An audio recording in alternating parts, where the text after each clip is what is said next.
Hello, and welcome to the Traveling Tattoo Collecting Podcast. Welcome. Fawn Baker and myself, Jordan Rookus. What are we doing today, Jordan? We are on the road. We are in Indiana. Or no, wait, we're in Illinois. Illinois, Okay, yes. we're in Illinois. We're heading to Hyperspace Studios. What? Fuck yeah. Go see Guy Aitchison. He is doing my back piece. So we are starting that Jordan's today. been so excited about this. It is absolutely so exciting. I am ecstatic about it. He had to postpone this trip so that we were able to go out and see Adam. So now we're back on track. Yep. So as we were Only three weeks apart too. Not even. Yeah, he ended up getting you back in really quickly. It's been 2 weeks. So as we were getting up and around and getting things together at the hotel today, I tried not to ask you a lot of questions. But let's talk about what you've done to prepare for today. Like mentally and physically. Like last night, we made sure to have a good meal before we went to bed. We got healthy snacks for the day today.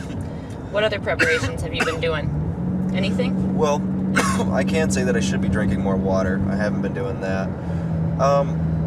The past few days I've been really mindful about a lot of things. I've been, on my own time meditating a little bit with it and just trying to really kind of sink into the feeling of kind of what I'm about to go through and kind of set my intentions just to, I don't know, I feel like there's been a lot of cleansing in my life lately, a lot of freeing up of a lot of energy for myself.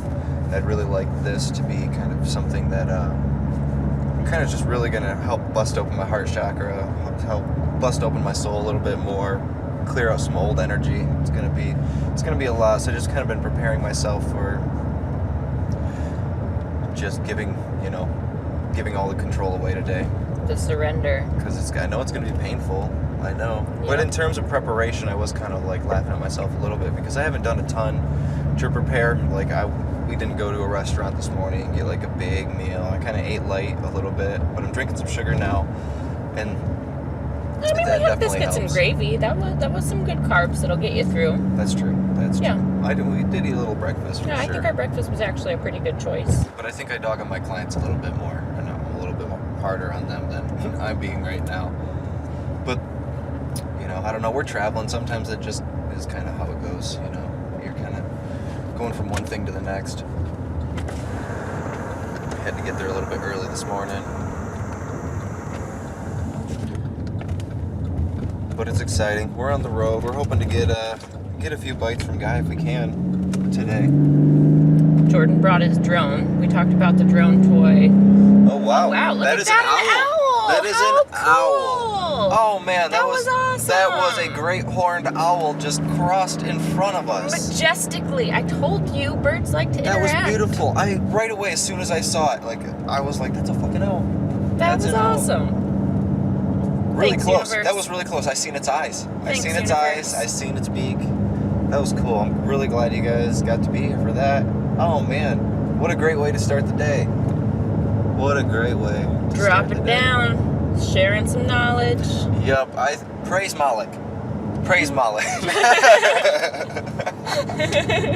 The great horned owl god. The great horned owl god, yes. Oh, no, that was really cool. Oh, man. You guys probably don't know this about me yet, and I think Jordan's kind of the same way, but I'm accidental bird watcher all the time. I love seeing birds of prey. I love seeing owls. But the universe also presents them to me a lot. We probably saw more than 10 hawks yesterday driving, right? Yeah. Some people are lucky to see one or two a year, and I just see them all the time. Yeah, you pay attention, you start seeing them. But That was really cool I to feel see like there's that something owl sacred in that. middle of the day like this, and he was hunting. He definitely swooped down. He was doing his thing. Yeah, that was a rare encounter. I've never seen that special. show. I've seen owls for sure, but I've never seen a great rare. horned owl up close like that. I've seen the little barn owls. I've seen barn owls in trees Snow at night when I'm owls. driving. I've seen them look at me because you can see the glare in their eye. I've You never can see the seen one reflection that of their big, that white. close though. That was really special. He was huge. You could see his whole wings because he kind of had that stopping himself. He brought his wings out to stop himself while still moving across the road, but you got the whole spread. Okay, so Beautiful. before the owl swooped down in front of us, I was just going to say, you brought your drones. Brought the drones. So we'll be able to get some drone footage of hyperspace. Yes. I can't wait for you guys to see how secluded and beautiful this really is. It's a beautiful space. I cannot wait to be able to do that. You know, and I bet as we come through, if you get drone footage each time you come out, you'll be able to get the green like it is now. In another few weeks, it'll be autumn. Everything's going to be yellow and orange. And then you can get winter, too. Like, just in the scope of your project, we'll be able to get all the seasons on your drone footage. Would that be rad? Yes. Compile that. That'd be something cool to sit and edit together. I agree. That's why I got this drone, is just to start being able to take it everywhere I go. I want to. There's so many places I go that I'm like, this area is so beautiful. But think about how much more beautiful it would be from 100 feet in the air. I'm gonna spring and get a 360 camera, and we'll just attach my camera to your drone. Just a hairball. This producer's got a hairball. Yeah, he's hairballing. We brought Eon with us on this trip, so that's kind of cool. Mm-hmm. Yep, my little boy, my 12-year-old boxer lab, Eon. Yep. Say hello. Yeah, I think you should spring on the drone. I think that I'm always going to be an advocate. I'm not going to buy a drone. I'm going to spring on the 360 camera, and we'll just strap it to your drone. Yes, I'll let you use it when you go hiking without me, and then I'll have it when I go hiking without the drone. But we'll just combine our nerddom. I don't need to get a drone. I just can't justify spending that much money. I'd rather spend the money on a really good 360 camera and just like share it with you and let you use it whenever. That would be really killer. I feel like our electronic stash is starting to become meshed as one anyways. So yeah, I agree. Like we both have a lot of different tools. We're both investing now, and they're all just in the studio now. Yeah, so there's no real reason for me to get a drone that I probably wouldn't be happy with unless I got a big boy like yours, but I will use it so infrequently that I can't justify spending that kind of money on it. Where like you've already used it more than I probably would in a year. Right, I agree. So in terms of the kinds of footage you can get, think about it. I was thinking about it like this. You know, so you're in an airplane. People are really used to seeing what it's like up in an airplane, really, really high up. And, you know, you think you're kind of used to maybe what it's like to see everywhere from that high up. But you almost never are able to see things from, like, a perspective of 50 feet in the air, or 100 feet in the air, or 200 feet in the air. Mm-hmm. Those are perspectives you almost never get. And so, like, photography at those angles looks so cool. And so, like, anything you do. Remember, he awesome. got this drone out the other day at my sister's house, and he just took it up. He was just kind of fooling around and teasing the dogs with it more than anything. But he took it up, and I'm, like, watching it over his shoulder, the footage that the drone is capturing. And as he's panning up, we're just sitting next to this old maple tree. It's, like, right on the fence line of my sister's property. And he just shoots straight up, and I was just blown away at how beautiful that tree was. Like, I still can't fathom how pretty of an organism that tree was. Like, the further up you got, the more beautiful it was, and like you could see the fractal of the grow pattern of it, and you miss the beauty. It's kind of like you can't see the forest through the trees. Sometimes when the beauty is right there and you're right in the middle of it, you miss how precious and awesome and like intentional it is. Absolutely. You can see these from these perspectives you never get to see, especially when you start seeing, when you get aerial perspectives, you start to see how small everything is and how close things really are. You kind of get this illusion of distance because there's all these trees in front of like us right now, from us to like the next road, but in reality, if we were to it's not pan really up, that it far. looks You like come up a this little bit, carpet of it connects. You start to see how the organisms touch and communicate with one another.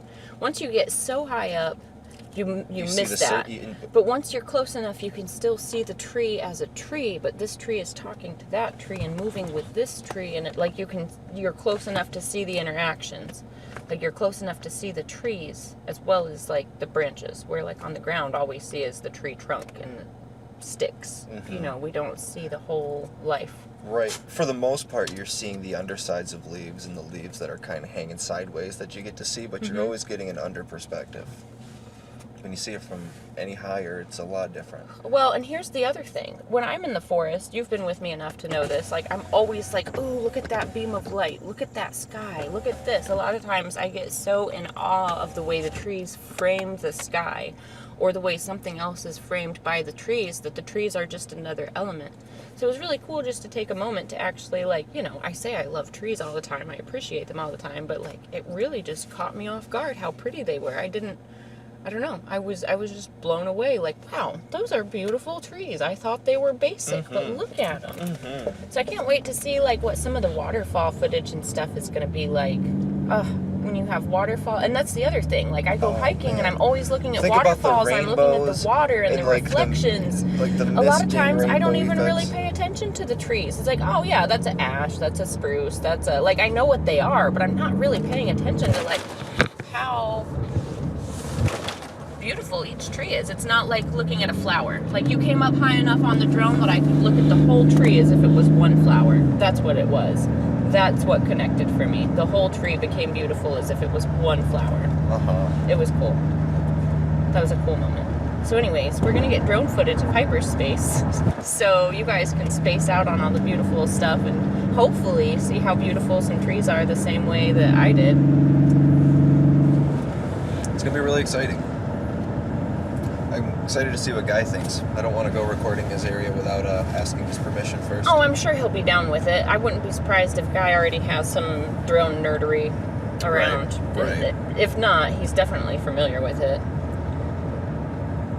If he hasn't played with the drone yet, I'm sure he will love to nerd out with you over yours. I'm excited just to show you you've probably seen the active tracking, but it's wild to see it in action. Like, it's in action, it's creepy. Yeah, no, we played with it while we were like hiking with my buddy in Georgia. It's intelligently following you. Like, the fact that a robot can do that's pretty scary. Like, if a police, like, sicked a drone on you or something like that, and once they catch you, like... Could you imagine if that's the future of house arrest? Because it probably is. Right? Fucking... Come with privacy. us. Come with us or we'll helicopter your fucking head off. I mean, that got extreme. I was just thinking of, like, the invasion of privacy of having your parole officer literally on your shoulder all the time. And just can, like, turn and look you in the face with their little drone avatar. Oh, yeah, you have to have a drone little avatar. One, right? Yeah. Could you I just imagine? meant for, like, average, like, criminal, like, catching criminals and shit like that. They're already shooting people, so imagine, it's like a drone with a weapon. You want to skip probation and parole altogether and just have the drones chop their heads off. Got it. I do not support that. Okay. I do not support it. I'm learning more and more how much I love drones, for sure, but just like I love and dislike people, that was just my backpack, some not the drones producer. can be bad drones. They can be. What kind of bird is that? It's a big one. That was either a hawk or an owl, I can't tell. That looks pretty low profile, but it could be an owl. I bet it was another owl. Could have been a large hawk. Could have been. But it did, honestly, look a little bit owly. Oh, this is going to be a good day. So what is I'm excited what is for the you. environment like? We're driving to hyperspace right now. What is So, it like to you here? What is this? Guy's studio is actually, it's called Hyperspace, but it's actually in a very incredibly rural location. We are on this super curvy, basically like a one-lane road. If another car were coming, I'd have to pull over half There's a into the tiny turtle grass. on the road right there. Oh, I'm sure he's going to be okay. I'm sorry, I didn't have to interrupt though. No, it's cool. Usually I stop and move turtles out of the road. We've done that together before. He's little. He's on the side. He looked like he was going in. This is such a rural area that the odds of another car coming through within the next hour are slim. Yeah, we really are out here.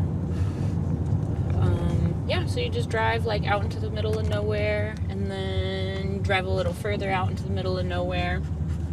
And then once you're like in the middle of nowhere, you turn down this tiny little road. And then it winds back a little ways. And then his driveway is just like tucked off and hidden. The only people coming down this road are the people who live on this road. The first time I came out here, And us. I was like, oh man, I don't know which driveway it is. I think it's that one, but I can't see where it goes. I don't know. But sure enough, I follow my intuition and I take the driveway that I think it is, and I'm like nervous and I don't want to like get shot for trespassing because like people that live this far out don't want visitors. You know what I mean? Mm-hmm. So he comes out, he greets me, and he reassured me that all the neighbors know exactly who he is, and when somebody looks lost, they're all helpful and point them in the right direction. So I was like, okay, well that makes sense. All right, cool. So if you're ever getting tattooed by Guy, or you ever have a reason to come to hyperspace, like, when you feel lost, that's kind of part of it. You just got to let go and trust that you're in the right place, and you are. Mm-hmm. You know. Such a beautiful area, though. It's so green here. It's so green. It's all woods around us. Hills and woods. I can't wait to share drone footage. Will definitely put it on the Instagram page. All right. We're pulling into hyperspace right now, so we're gonna wrap this up, and we will come back on when I get into my tattoo. So, hello and welcome back to the tattoo collecting trail sessions. Thank you for listening. Yeah, we're on a trail at Hyperspace Studio. I just about walked into the gnarliest spider web. Look at this thing. Dude, I couldn't even tell you. Look at this I guy. couldn't even tell you how I did not just destroy that. Wow, how cool. Okay, let me try not to disturb it. I almost took that spider web to the face, man. Okay, all right. Where are we again? We're at Hyperspace Studios, out in Illinois. I'm about to get tattooed by Guy Aitchison, and he just put the stencil on my back. I'm getting ready. Just a few minutes ago, we were actually, Fawn just shut me up. We were starting to talk about how surreal of an experience this is for you. Right, and something that I brought up was the fact that, I don't know. Personally, I was like, I feel like it's almost psychotic that I have no ounce of nervousness, like not in the slightest. And I feel like, I don't know, I guess because Guy is, you know, who he is. I know he's a master, but I'm just not afraid. I'm not afraid of the pain. I know it's gonna hurt, but I'm really happy for my ability to not really feel the fear that I know it's going to hurt. I'm able to just understand that and just wait for it to happen. I know it's going to happen. Hey, come on, buddy. But I don't know. It's nice not feeling that personally, but I also think it's weird when I watch so many clients in the same position. Whoa! Oh, big old spider. Oh. You got him on you? Probably. Sorry, man. I'm not laughing. Search me over. I don't see you. I don't see any. Come on, E. Yes, you guys were here. Spider Master. Oh, I see the remnants. Good job. So, he's still hanging from that web. Okay, he's still there. So recently, I guess it's still pretty recently, but I was worked on by Guy. He did both of my armpits, which was a pretty rad experience. And for me, it's really cool going into something like that because I know it's literally one of the very best tattooers in the world about to work on me. So it's incredibly easy to surrender and let go of any control or any, like, ideas I'm holding on to about how it should look. Like, I just need to trust that, I'm not worried about it. I've given him my vague ideas, and I'm totally sure that he's going to nail it, like, with full confidence. Right, that's definitely a special feeling. I just know his imagination is so much more advanced than mine. Like, that muscle has been flexed so much more and can do so much more than my own imagination can. So anything I can imagine, I know he's going to imagine it better. So for me, I was nervous because it's the armpits. They're going to suck. But as far as, like, what I was going to get, I knew he was just going to, kind of, like, be the cherry on top of all the other amazing tattoos I already had or have. Mm-hmm. But it's incredibly surreal, and I'm excited to see somebody else go through it, and I'm excited that we get to document your journey. I wish that we would have had this idea early enough. Another spider web. We got a spider. You know what we need is a fairy stick. So I do this thing when I hike. We need a fairy stick just in case. I do this thing when I hike. Sometimes I just grab a random stick and I'll like twirl it in front of me. And it looks like I'm casting wands like a little kid, but really I'm clearing like spider webs and caterpillar webs. It looks like we're casting spells. No spells. So if you ever see me and I'm waving a wand, it's really I'm trying to clear spiders. you seen it? I missed it. I missed that when I was too far Okay, away. so something I wanted to bring up too, and I was talking about. So we started talking about how cool it is to trust. Ooh, look at that one. How nice it is. Let's go over here. How nice it is when you can trust someone like Guy with a piece like this. That's part of it, but I don't know. There's part of it I also wanted to relate it to, like, kind of like the fear of death, where I'm not, you kind of know it's coming. You know it's gonna come. You can fear it, and you can be worried about it constantly, and just like almost let it overtake you. Some people pass out from the fear of getting tattooed, or they get tattooed and the anxiety. It's a little overwhelming, but when you just let go and you know it's gonna happen. So you're saying you have no anxiety, only excitement. Yes. I don't have any anxiety, like zero amount. I don't know if that's an inhuman thing, or I don't know if I don't know, maybe because I'm experienced and I know these things and I see this stuff happen all the time, every single day. People get tattooed around me. I know what it's like. But I'm thankful that I don't have any sort of like negative feelings or anything. It's just funny to see some people so anxious right now in the position I'm in. I'm totally ready. But listen, I mean, you'll be listening here in like an hour, and I might be You might be hating life. hating life completely. Like, this was the dumbest idea. Right, what the fuck was I thinking? Why did I do Why would I think this is a good idea? Fuck this tattoo. Fuck everything. Why am I doing this to myself? I think those moments are going to happen. I'm really pretty sure those moments are going to happen, Jordan. Of course. Of course. Hey, wrong trail. I feel like... We did it. We walked into one. I think we walked into grass. Oh no, I got it. You got it. Oh man, what was I going to say? I don't know. Say something. I'm Spider web. harboring spiders. Oh, it's pretty exciting to be out here again already. Yes, I love this area. We were just here too. It's not very long ago. It's probably kind of nice to be here knowing you're not going to be in a ton of pain. Yeah. Yeah, I actually, I brought one of my iPads, but I didn't even bring any creative tools or anything. I should have, but I feel like I want to be making more content and stuff for this, for the Instagram page that we use. Yes. We spared absolutely. a lot of spider webs. We dodged a bunch. We made the whole Probably loop. in my we made hair. it back. Your hair, my hair. They get in my hair, then what? They're never coming out. Nesting, waiting to bite. You know I'm already weird about things crawling in my ears. I don't need that thought.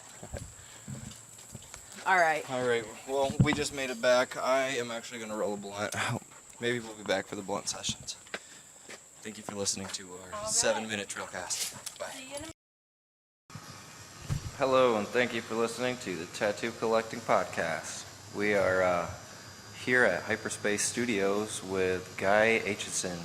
Jordan's under the needle right now. I don't know if you can hear it in the background or not. Guy's using a brand new machine.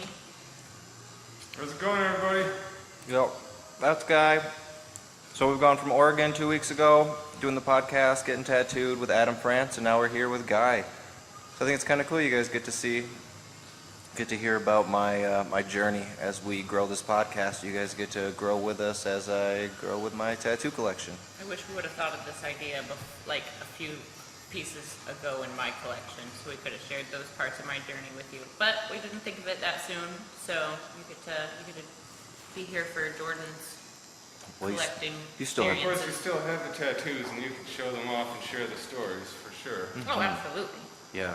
It's just That's why you're so good to talk to too. You got. got endless amounts of things to talk about with your collection alone. And you still have your arms open, so Oh, me? yeah. Well, we'll get it. We'll get it I'll when get time there. comes. I'll get there. I'm just kind of, my collecting is just on pause for right now. That's all. Just on pause. Just this year. Yep. You got some other things to take care of. I've just recently closed a lot of projects, so. Oof, I just felt that poke In your soul. in my fucking butt cheek. That was really weird. It's like itchy. And you Today feel they're that working on, like, nerve just pain. the upper center part of his back, so it's a lot of like So the most near the spine painful areas for sure. It's not that bad though. It's really not. Good. It's just a weird spot because I don't know. At least for the past 2 years, I haven't been touched there much. Sorry, I was laughing. But Well, the so it's reason like we're you want concentrating spasm. in this area is we've got a part of the design that's sort of very complex and symmetrical, and it's got a lot of overlapping shapes that are, done with very hard to interpret color schemes. And so I'm just having to kind of take my time on this part, and I want to make sure that all the symmetry is really clean and on point. And as Fawn was suggesting, as we were trying to figure out how to divide these couple days, this way I can keep this thinking process for this central area kind of all together. Yeah. Yeah, it's a bit of a process to get a big piece like this together, and especially when you got a couple days in a row, what you should execute first, where to start with. So what is the design that you guys have come up with together? Well, Jordan asked me for a mind tree, and that's sort of one of my signature things. It's kind of a evolutionary form, and tends to be very visually maximalized. And of course, you can vary the theme all you want, but I've done a few of them recently, and I really wanted to push myself into some new places with this one. So I use different tools. I use ZBrush, which is a 3D app, and I also included some kind of trippy pinstripey vector graphics in here as well, which I haven't done before with this theme. So we've also got some cover up on both shoulder blades, and part of it is pretty dark. So for me, this just kind of helped to define where we were going to put our darks and what some of those shapes might be. And I'm actually really psyched about how the cover-up has helped to guide the shape language of this design. Yeah, you did an absolutely awesome job in my opinion. I couldn't be happier with it. I just love how that center is glowing, and it's definitely different from anything. I feel like it's a lot different from other things I've seen you do, for sure. That ZBrush really kind of had its effect on it. Yeah, no, it kind of renders these shapes in a way that I wish I could on my own, you know what I mean? Right. And so although it's helping take it into new places, it's a place that I want to go anyway with it. It's not taking me off in some weird side direction. And, it's just helping me to visualize this language more realistically, which is, for me, always part of the goal with these kind of trippy shapes, is to try to come up with a way of shading and coloring it where it's convincing and actually feels like a three-dimensional thing that you're sitting in front of. Mm-hmm. Yeah, and the way it just conveys like the idea I kind of had and gave you too, I just feel like it fits perfectly with this just like shape-shifting, self-transforming machine elf type thing, just like this heart creature entity. So explain to our listeners why this kind of imagery and why you wanted it where you want it. Explain what that kind of like represents to you and like the journeys you've been through to like come to the combination of this tattoo. Like explain why this idea is so important for such a large piece of real estate. Oh, okay, well, I guess I'll try to put that in my best words I can. Yeah, it's a pretty loaded question that I just asked. Right. Like, Well, I guess my original and my intention with this tattoo, I guess visually what I want to kind of get across or at least represent is just this like almost this like the shape-shifting form of my soul, like behind my eyelids there is this like entity behind that's not all my thoughts and all my emotions and all that, just this like soul creature. And so I kind of wanted to represent that in some way, and I told him I kind of want it over my heart chakra area and have it just be this, I don't know, this like almost just creature entity form thing. I told him self-transforming machine elf, heart chakra, kind of just gave him some keywords. I mean, something that if I just said to to the average person, they'd just think it's some fucking. They think I'm Gibberish. schizophrenic or something. But I feel like he's the kind of person who gets what I'm trying to lay down. But I think the main intention of this is to be something that opens my heart up. And I'm someone who thinks about the chakras a lot, and the energy centers of the body. And so the placement of the tattoo being over the heart chakra and kind of over the solar plexus is just kind of this opening of that area and clearing out that area for me. And also just this whole new step in life. I don't know. There's a lot of little things I can tie to it, and I try to tie to it as much as I can. What is it about Guy? What makes it so special to have Guy do a tattoo like this for you? Oh. Well, I mean, I've been watching your work for the past 10 years, and I've just been in love with it. I've been in love with biomechanical since, years before I was ever doing biomechanical, because it was so far out of the realm of things that I would be tattooing. Before I even tattooed, I was so obsessed with biomech, and I seen you, and it was you that I knew about, and it was H.R. Geiger. That's really the only people I knew about, and I didn't know much about the tattoo world, and I still didn't see all your really, really, really wild work. And then, since then, your work's developed so much. But I've been following you as just, a tattoo artist that I really, really respect, as well as, over the years, as I became a better tattooer and started really learning more about tattooing, started getting turned on to reinventing the tattoo, and started doing a lot of that, and that really took my tattoo career to the next level. So, I don't know, a lot of that, I think, just kind of translated into this like meant to be tattoo. I knew you were going to be the one who was going to do my back, but I didn't think it was going to happen as quick. I had no idea when it was going to happen. I was just going to wait for the time to be right, and it just kind of worked out so perfectly with Fawn taking me along with us last time. Yeah, you just throw it out there in the universe sometimes, and opportunities will present themselves. I think I would have thought that it would have taken me a year or two to get in with you, to be honest. Even as a tattoo artist who, does this stuff all the time, and I kind of know what it's like. I still probably seen it as any client that would come to me, and I just kind of assume that you're going to be booked out a long time. Not trying to waste your time or anything. I wanted to wait till I had the right kind of money and funds. Even be able to play around with ideas like that, not just like bring it up and be like, okay, I'll hit you up in 3 years from now. Well, it just worked out perfectly. True, yeah. That is true. Yeah, booking has been funny for me and for I think everybody in the year of COVID, and it's hard to make long-term plans, harder anyway, and Well, I ended up canceling an appointment with you because it was immediately when things first got shut down. I feel like both of us were apprehensive because neither of us knew what was going to happen in the next days and weeks. yeah, there was nothing but uncertainty back then, and there's still a lot of it now. And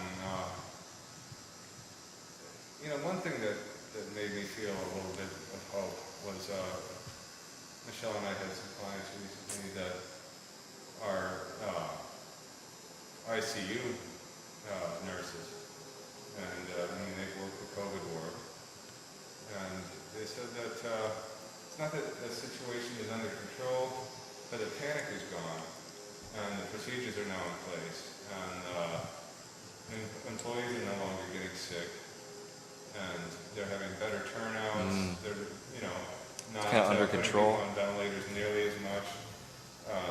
They just have a better grasp on the situation, and it just feels like, if this is a thing that's, a new virus that's here to sort of stay, it's going to be evolving and always, kind of like at the edge of things, messing with us the way, there might be a COVID season, It'd be nice to know that we've got some understanding of the best way of dealing with it. It allows us to have a little more confidence getting on with our lives. Right. Woo. That's that heart chakra. Ah, yeah. Busting it open. Yeah, that's how you do it. Yeah.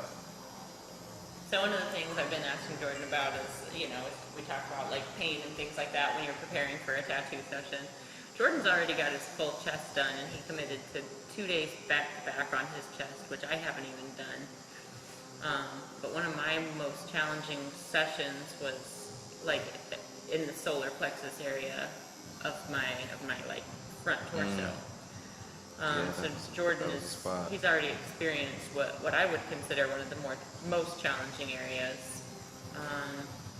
So it's kind of funny to see, not funny as in haha, but just it's funny to see how the same but how different it is when you're in the same area on the back of your trunk. Yeah. You know what I mean? Like My chest was. I'm going to be honest. My chest differently. was way worse than what in the same spot he's in. I know we're just starting. You know, this is just the beginning today for sure. And but it was the chest way was worse. harder right from the start. And I mean, I just feel like, you know, as much black as he had to pack in there and stuff. Maybe I don't know. It's just the chest. It just fucking hurts. And we went over the nipple. Yeah. But it was, you know, it's still doable. It's just after that second day, you're so exhausted. You feel like you got hit by a train. Your entire chest just feels like someone's been punching it. And just beating down on it. I feel like the back's kind of exhausting, but it's not as traumatizing as the chest was. And not that the whole really chest not is even bad, that though. bad. It's just like a few areas of the chest are really bad. But It's funny though. I'm really like, I pay close attention to how my mind and body react to this pain. And it's funny how you really can let go and let the pain take over and make the pain hurt more by just giving into the pain in some way, as opposed to just like almost just like manning up and just being like, no, we're gonna fucking take it. Just take the pain. It's fine. You can just sit here. Pain is nothing, and then it just stops hurting. It stops hurting near as much. But in that same moment, I can almost we all have like. the inner tough guy, and we all have like the inner crybaby. Who's gonna prevail in this moment? And it shows that it's such a mental game, because it could be either one. I could fall into the other. I could just start talking and forgetting, and all of a sudden, you know, I don't know. I just start thinking more about the pain. I stop thinking about being strong or something like that, and I wish it almost I could just falls trance away. it away. Are you able to like get into a trance and just step aside from the pain at all? Yeah, I'm finding that it's almost getting easier for me to actually, you know, sit and just like meditate and just like hone in on my breathing and just use my breathing to keep me going and only focus on that instead of focusing on the pain rhythms, focusing on the breathing rhythms. Sometimes it's amazing how therapeutic that simple, just constant, and it's, you know, I know they talk about this a lot with meditation, but like literally just concentrating on your breathing and the rhythm of your breathing, and then the rhythm of your own heartbeat, and then like the pattern between the two of them, and like the cadence that your body starts to make. And like if you start focusing on that, the pain's still there, you're not escaping it by any means, but it's almost like when you start focusing on those natural rhythms, you can then start getting in tune with the natural rhythms of how the artist is working as well. So it like almost becomes painful, but it becomes like a music between you and the artist. If you like, the pain's still there, but if you relax a little bit, you can move together and work together. Yeah, you just have to be honest, grow a fucking pair of balls and just like sit and deal with the pain, you know, mentally. Put your Like big girl panties on. in your head, like I feel like that's what helps me the most. Is just like, I don't mean to grow a pair of balls if you're, you know, a female listening to it. You don't have to grow balls. I'll say it. I'll Grow a just pair of balls. Grow a pair Your of balls. ovaries. You have some strong ass ovaries. Like, hey, Well, same thing. I'd like to say something there. Sorry. So, you know, there are pre-numbing creams, right? And of course, we've all, I don't know if Jordan's ever used any on his own. I've used some, yeah. But both Fawn and I have both benefited and not from using them, depending on, you know, the circumstances. And Agreed. Yep. the problem with those creams is I think that it's not just psychology, I think there's a physiology as well, where if you start out not able to feel much, as soon as you lose that immunity, it's bad. It's really bad, and I think that it's not just a mental thing at all. I think that it actually messes with like your pain relief pathways or whatever, and leaves you less able to cope. And so, yes, there's definitely a time and a place for these things, the pre-numbing creams. And what I've found is, let's say you're doing a 6-hour session, like Don McDonald was doing a long session on my back, and we were going to be working on the back of my neck, and I knew from past experience that I have a real hard time with the area up behind the ears, right? That just really lit me up, and I was not able to actually sit still. So we worked on my upper back for 4.5 hours. I worked on painting while he was doing that, and that kept me very nicely distracted.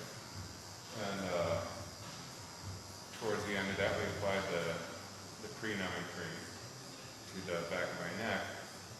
And so it got it to 90 minutes there. And so at the very end of the session, we used that. And it bought a little time and allowed me to get through that Catch your breath with it. critical area without moving, right? And it didn't mess up my ability to deal with pain. Now that the growing a pair of balls thing, it's not just, I don't think it's all psychological. I think there actually is a need to kind of establish a baseline of tolerating the normal amount of pain, right? So that when it gets really bad, you'll have a little bit of a reserve. And so that, towards the end of the session, if you do end up making use of back pain or whatever, I'm using it throughout. Oh yeah. No, I see. I'm definitely a proponent of numbing agents for sure. Yeah. Like, I mean, the growing a pair of balls is just kind of situation. It's like even right now, even if you were using Bactine and it, it hurts. As opposed to just like not like. I didn't mean it in a way of like, don't use Bactine, don't use any of that. Just grow a pair of balls. Be strong. It was not like that. Just like in the moment, you have the opportunity to be strong, or you have the opportunity to just kind of give into the pain and be a baby. You know what I mean? Yeah. And the babiness will make it hurt more because you're letting it overcome you, as opposed to being the observer of the pain, as opposed to the victim. Yep. One of the things I always reflect on is back when I ran track, in the days where I was an athlete, our coaches and stuff and like teammates be like, dig deep, dig deep, dig deep.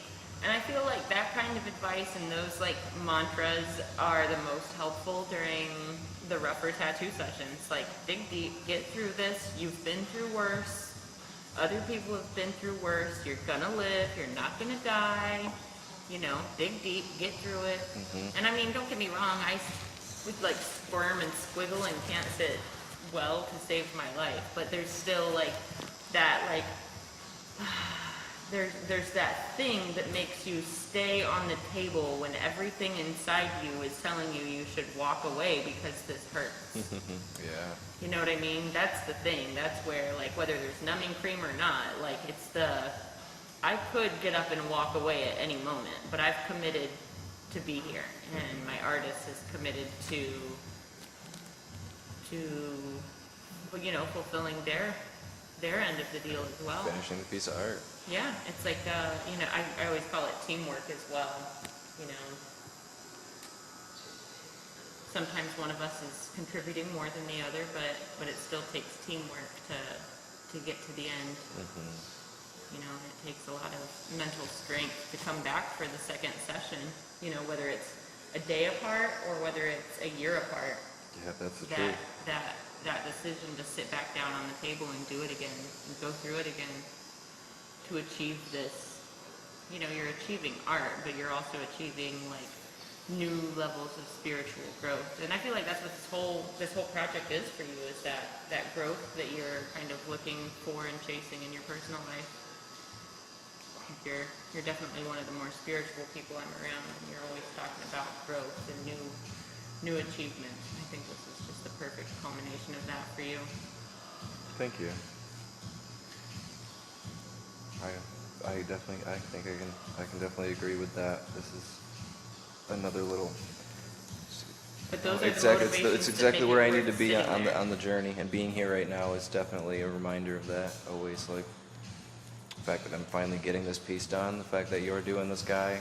It's for me, it's the pinnacle of my own spiritual journey. But it's what I really like about this podcast is with this journey, I feel like I just really want to show people what this can be like, what it's like, and how you can go about this intentionally. You definitely don't have to go running around spouting off about chakras. But I'm gonna.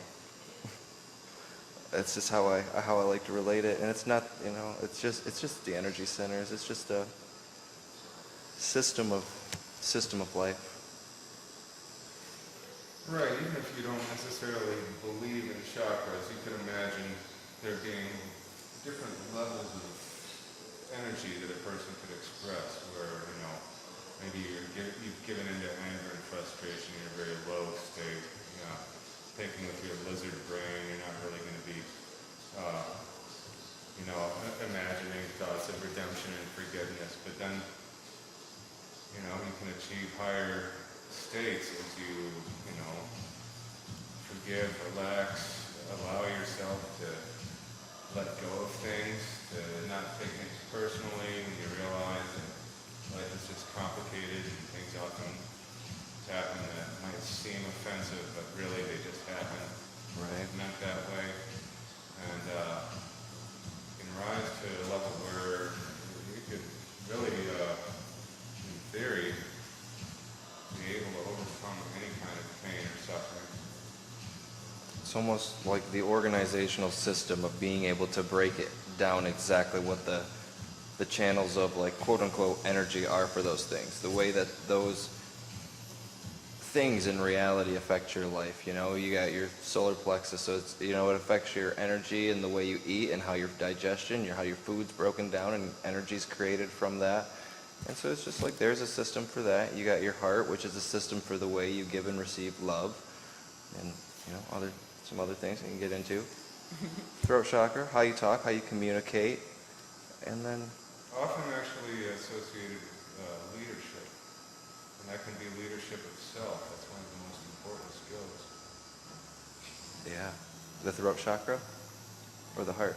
Well, just the throat chakra. Yeah. The leadership, part of communication. Absolutely. I feel like as well, we talk about the spiritual journey thing. This podcast that we're doing as well it's been one of those things I've wanted to do for a long time, and I kind of go about it intentionally as something that's going to really help me open my throat chakra to the world. Hopefully, some of the heart chakra too, all the chakras, but really help me open and unblock my own throat chakra and communicate so many of these things and ideas and even just conversations I have with people or conversations I have with random clients and stuff. Sometimes, like, I just have like epiphanies with people. Like, we come to these conversations that will never be recorded and never repeated because we'll probably both forget about them, to be honest, in some way, but we're pretty profound in the moment, and I think it's really cool to share that. I want to be able to do that. When you can capture those moments, sometimes hard to. Now that we're recording, let's try to bring back some of that awesomeness from last night when we were at the campfire. Part of our idea is to just keep everything as portable and tiny as possible so we can just literally whip it out anywhere. Right. Oh, sorry, it's just a microphone. Just a mic, don't mind that. Just a microphone. Is that a mic in your pocket? As a Yes. matter of fact, it is. It actually is a mic. It is. There's two mics. You want one? You want to be on my tattoo cast? That's what it's going to be like. We're already creepy enough. Creepy enough. Start putting microphones in people's faces. Cool with that?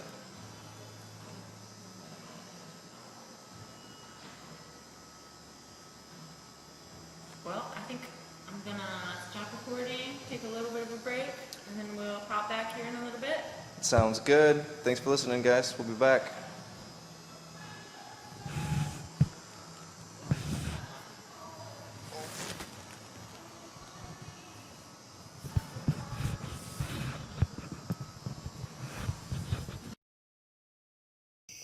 Welcome back. So, Jordan and I are sitting here, taking a break. It is 7:32 in the p.m. Guys stepped away to have dinner with the fam. Jordan, tell us how you're feeling. Right now I'm feeling okay. Feeling alright.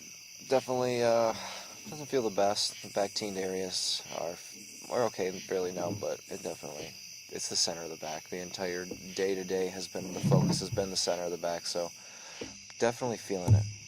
It's yeah. But I'm doing good. I'm still hanging in there. We still got like another hour or two left, and I'm in it. I'm in it to win it. We were talking, and I was like, man, we need to be recording this. But I forgot what I was saying when we were saying that. You were telling me about I was just kind of picking your brain and asking you what it was like.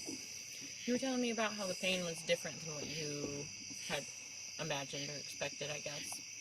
You were telling me about some of the visuals and stuff you were getting. Talk to us about the places. What was I saying about that? Talk to us about the places you've been traveling today with Guy. Oh yeah, I was bringing up. Well, I ate some edibles too, so that's been adding to the experience in general. But it's just been a really powerful experience. Even having. Honestly, I'm having some hallucinations behind my eyelids while I'm just sitting here chilling and stuff. But it's it's more than that. It's not that I'm focused on that. It's just that's something that's happening and looking at. It's not like a pleasurable oh, it's awesome. I'm hallucinating. This is awesome. It's more like it's just part of this super powerful, intense experience. And it's painful. It's not unbearable by any means, but it's a lot. It's a lot, and you're really challenged with, it's almost like you're skateboarding and you're grinding on a rail doing a 50-50, or you're doing like a board slide, and so you got the board in the center, and you're just balancing in the center. You can go from one side to the other. One side is fucking ow as fuck, and the other side is, well, I don't know. I don't want to say, I guess that's not the best reference. That's not the best reference that I want. But it's just like this thing where I can focus on the pain, and it hurts a lot, and it's kind of overwhelming. Or I could honestly just suck it the fuck up. I think, yeah, we had it in, just like grow a fucking pair of balls, and you just sit and you put your foot down and you say, all right, no, we're in it. You're going to relax, and you're just going to deal with the pain. Because it doesn't matter if you're tense or if you're loose. The tattooing's going to happen the same, but your brain tends to tell you to tense up, like it's going to make it feel better. But it doesn't, actually, and it probably makes it hurt more. But no matter what, my brain still, tells my body to do it, and then I loosen up, and I feel good. I feel good for a minute, but not tensing up almost tells my brain it's hurting more until I fucking relax and tell myself grow a fucking pair of balls, which is really me just getting back to center. You start getting I guess where I was getting with grinding the rail is you start getting too far on one side and you fall off and you're fucking getting hurt and it's hurting really bad. But if you're grinding in the center, just balancing on that centeredness, it doesn't hurt as bad. Even when the pain is really bad, you can feel and test it out when your brain just starts moving faster. You're not focused on, I don't know, you start talking and you're getting focused on something else, and all of a sudden the pain just starts taking over because you kind of let yourself go, and it's a reminder of oh shit, I gotta find my center again. Yep. So gotta reel it back in. It's a reminder of all of that, of finding your center, but then it's also teaches me how to deal with my own pain in this moment, but also, maybe in the future. But it's definitely a test. It's a test. And it's a journey. Even sitting here right now, thinking that I got to go back in there is pretty rough, but I'm gonna do it. I don't mean to scare anyone away, but I'm letting you guys know midway through this back tattoo, and we've been working 5 up to 6 hours on the spine. It's tendy. It's a lot. It's a little tendy. It's a lot. A little tendy. But you're getting tougher. You're getting tougher with every second. Thanks. Thank you. Have you and Guy been talking much? I know I've been kind of coming in and out and doing my own thing. A little bit. I think we both kind of went in our zones a little bit after you walked out. We stopped doing the podcast and all that, and pain kind of set in for me, and I was just okay, I just need to do what I can to kind of focus on this, or not focus on it. And so you guys know, in case you haven't seen the photos that we've shared, the area that Jordan's getting tattooed is the upper middle of his back, from the very middle of his torso all the way up to the nape of his neck. But it's probably the maybe a foot wide at the widest part, and kind of a diamond shape. But it really is a super sensitive area. There's a lot of sensitive areas. You've got where the muscles across your shoulder connect to your neck, and all those nerves want to shoot out your arms, and then you move a little further down the back, and you can feel it tucking in under your shoulder blades in a way that feels like you're being stabbed through. I think a big one you feel with the back is so many places in the back connect to other spots in my body. But the most important thing is it's all weird. superficial. As you're sitting there and you're going through this pain and you're feeling it shoot to other parts of your body and radiate elsewhere, it's still superficial. As soon as he stops working, you've conquered that much more of it. You know, Yeah. as soon as he picks up the machine to go get more color and comes back, you've already conquered another bite of the project. Yeah. So I think that's a cool thing. With each moment, there's progress being made. Yeah, absolutely. Guy just got back. We are on a dinner break right now. Also, blunt break. I think blunt number 4. Is a good amount for sure. I don't We even smoked know. some blunts today. We started off with some edibles. I got like 200 milligrams of edibles in me.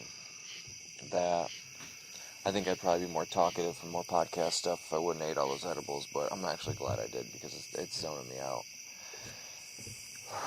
We've got It's all day tomorrow allowing me too. to really be with the pain. We really got a ton of material when we were out there with Adam, but in reality, you may end up seeing Guy before you see Adam again, so we can always come back and get more material here. Yeah, I want to set up my next appointment after we get done today. I just wish I could have shared my back project to this degree with somebody or everybody. I definitely still have a whole bunch of progress photos and videos and things like that we can compile some footage to share. But it's really nice that we can actually talk with you as this is happening. And, you know, in the future when people say, why are you hosting a show about this? Well, you know, what qualifies you? And you can say, listen to the show. Yeah, I'm right. showing you what I'm going through. Right. First person. By episode 50 to 100, you know, we're just gonna. We both got. Yeah, man. You are Absolutely. absolutely. And due for a nugget. There's little ones on top.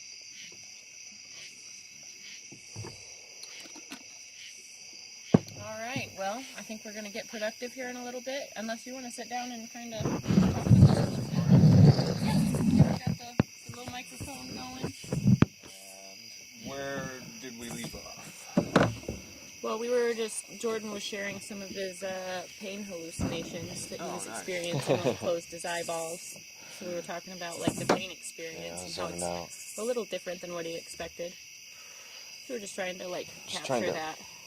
Good descriptions of that while it's fresh. Yeah, I think even though tomorrow's going to have a lot of spots like near the armpit or near the crock, or, you know, along the sides where back piece meets rib panel, all of it's a little bit easier than that zone where the head of the thing is. Like, I Just found that anyway. top center line. Yeah, I right was there, just basically nerve trying to center. reassure him the same thing. That there's a lot of space left to go, but it's not as many nerve center kind of spaces. I definitely found that there was like a dinner plate sized area in the upper middle back that was just worse than Like that anything else. diamond from the top of your neck to the point of your shoulders, and then back down to the middle. And I that's didn't even- exactly the space Jordan's getting worked on I today. didn't Yeah. even really find the tramp stamp zone to be that big of a deal. I've done so many tramp stamps on different girls and different people, and I they felt like sat mine through them was for horrible they there. sat through it like a champ. I felt like my ovaries were being sawed in half from the backside. It was awful. Russ isn't the most light-handed. He's incredibly efficient, Well, you're incredibly working with, fast. what, Some people are like 20 straight hip mags bone or too. Man, yeah, he was working with, I think it Right. you can go back and forth between a 15 or a 17 and a 27. So they were monsters.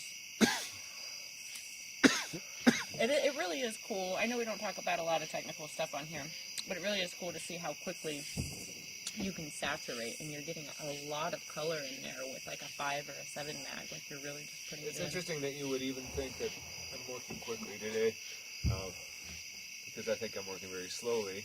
You think?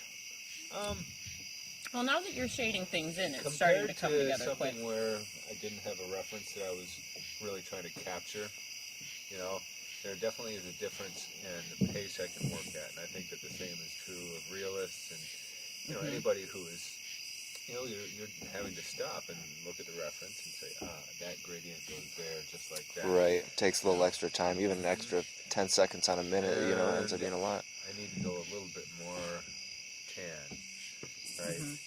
And, you know, when you're just working on your own, out of your own imagination, you don't have those limitations, so you can just fly, right? But at the same time, you're not going to necessarily achieve the same effects. Yeah. So anyway, with this, I've got part of the piece which was rendered in the 3D program, and part that wasn't. And I think that there will be a little bit of unity by the time I'm done with all of it. You know, the 3D rendered area is going to look a little bit more just like my normal stuff because it's unavoidable, right? And then the surrounding stuff is going to look a little bit more like the 3D modeled stuff because some of the effects in that I'm sure I'm going to transfer through. Right. You know, Yeah. like the placement That's really of cool. highlights and things like that. Yeah, I It's can see that. exciting to be It's on gonna this be. end watching and not in pain.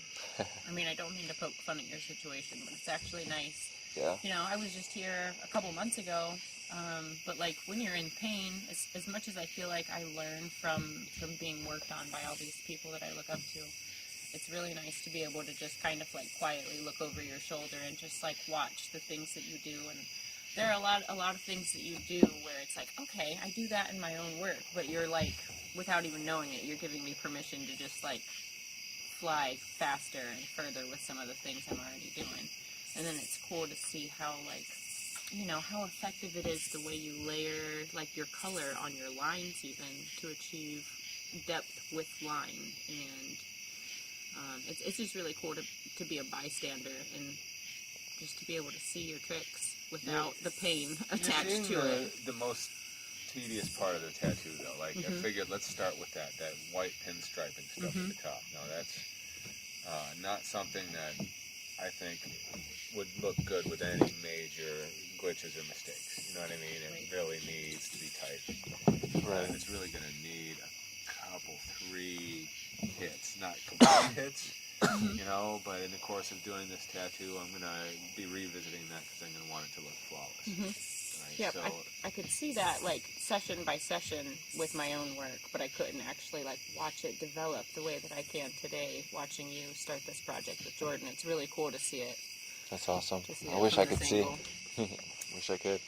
It's definitely really strange not being able to see anything. I've always had the option of seeing something. I've had these long enough to almost forget what that was even, you know, like with those not seeing, but I definitely don't mind it. It's just It's almost like a different. different kind of vulnerability when you can't like watch and brace for every touch. The not being or able to brace prepare. is something for sure. Like when you're kind of guessing and stuff, you kind of know because as soon as you pressure's applied, then you know you're stretching. I try to make a point It's of touching in a yeah, certain way, right? it's a good before I tell. hit it, and, It definitely tells me when it's coming for sure.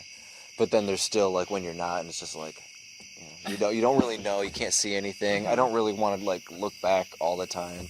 And honestly, I can't stand it when my clients, every time I stop for 2 seconds, they like, they look back at me like, I'm just like, no, just don't, like, you know how you look at the reference, every few, like when you got, especially like right now, you're looking at the reference, you stop for a second. It had me thinking like, Well, these are the you want us to have situations the move, where you my want- client wants to get up and look to see what I'm doing. And it's like, no, just keep your head down. It's You cool. stay. When I stop, I don't care how long I stop. Just don't do anything unless I say we're done. Well, and often Unless it's like a minute. You're looking at the reference and you're trying to tie it to a particular spot on their tattoo, and so if they're shifting around, it's not helping. Right, and then you got to find that spot again. Yep. Takes extra time. You're trying to do things quickly. Yeah, I thought that was funny. Some people are really good about having a way of, let's say, an iPad holder on an extendo arm that they can get right there, and I imagine that helps a lot. Generally I just tape mine to the light post, so the reference does require me having to look away a little bit. But I also just don't want to have things crowding me around the tattoo. Yeah, right. You make like a very utilitarian like little nest where you just kind of tuck yourself in under the lights, and it's nice to see how you work with like such little movement, and you've refined your like workflow to such an ergonomic, like it just looks like you're painting. You sit with a really good posture. Have you always been mindful and worked like that, or has that developed over the years to I've work always like been ergonomically lucky. like that? I've always been lucky, just somehow I ended up with decent posture. But I definitely am quick to listen when I hear that voice saying, oh man, you don't want to be in this position. Because I think a lot of us, that other voice kicks in, the douche voice. It's like, no, man, don't be a pussy. Just tough it out. The next thing you know, you've Right. ruined your next 3 days or whatever. Right. So, Right. Yep. yeah, I'm real good at listening to that voice. I ignored it once and cut my hand with a circular saw, and I realized, you know Ooh. what? Don't listen to the douche. Yeah. Right. Yeah, I've done that. Not cut my hand lots of times, but definitely had like an hour or two into a tattoo that was supposed to be, 5 to 10 hours, and I twist my back wrong or something, or I've had my back in a weird position, then go to stand up and I like twist my vertebrae just wrong, and then I like can't move my back barely without it hurting. That's been a thing that's happened quite a few different times. Be like, sorry, I can't move. I literally, if I move to the side. There's an art to finding a comfortable way for you to work and your client to sit, because like sometimes you've got to be comfortable to get the tattoo done, but other times, like if your client is so uncomfortable that they can't sit still, you're going to be swimming upstream anyways. So, you know what I mean? So there is kind of an art, and like don't be afraid to move around. Like if you're getting tattooed and you're really uncomfortable, say something to your artist. Be like, man, if I could just maybe move this way, because then your artist might be more comfortable too. You know what I mean? Like sometimes it might be a win-win. Well, the important thing is for, the recognition that if the client is more comfortable, they're less likely to have their body part fall asleep. And once that starts happening, the session can kind of go south a little bit. When you see them flexing their hand, you know that and they're often not going to say anything. This is the important thing that the artist has to remember, is often the client isn't going to say anything. And not wanting to be the whiner. They're wanting to be the ideal sitter. But if their arm or leg or whatever falls asleep completely, that's going to work against them. Right. Just another thing that adds to everything. The more comfortable you can be, the more comfortable your artist can be, the easier life is going to be for both of you. But with all that being said, we are about to get back to tattooing here, so We'll check in a couple minutes and see how Jordan's feeling, and probably sign off for the night. Yeah. Well, thanks for listening.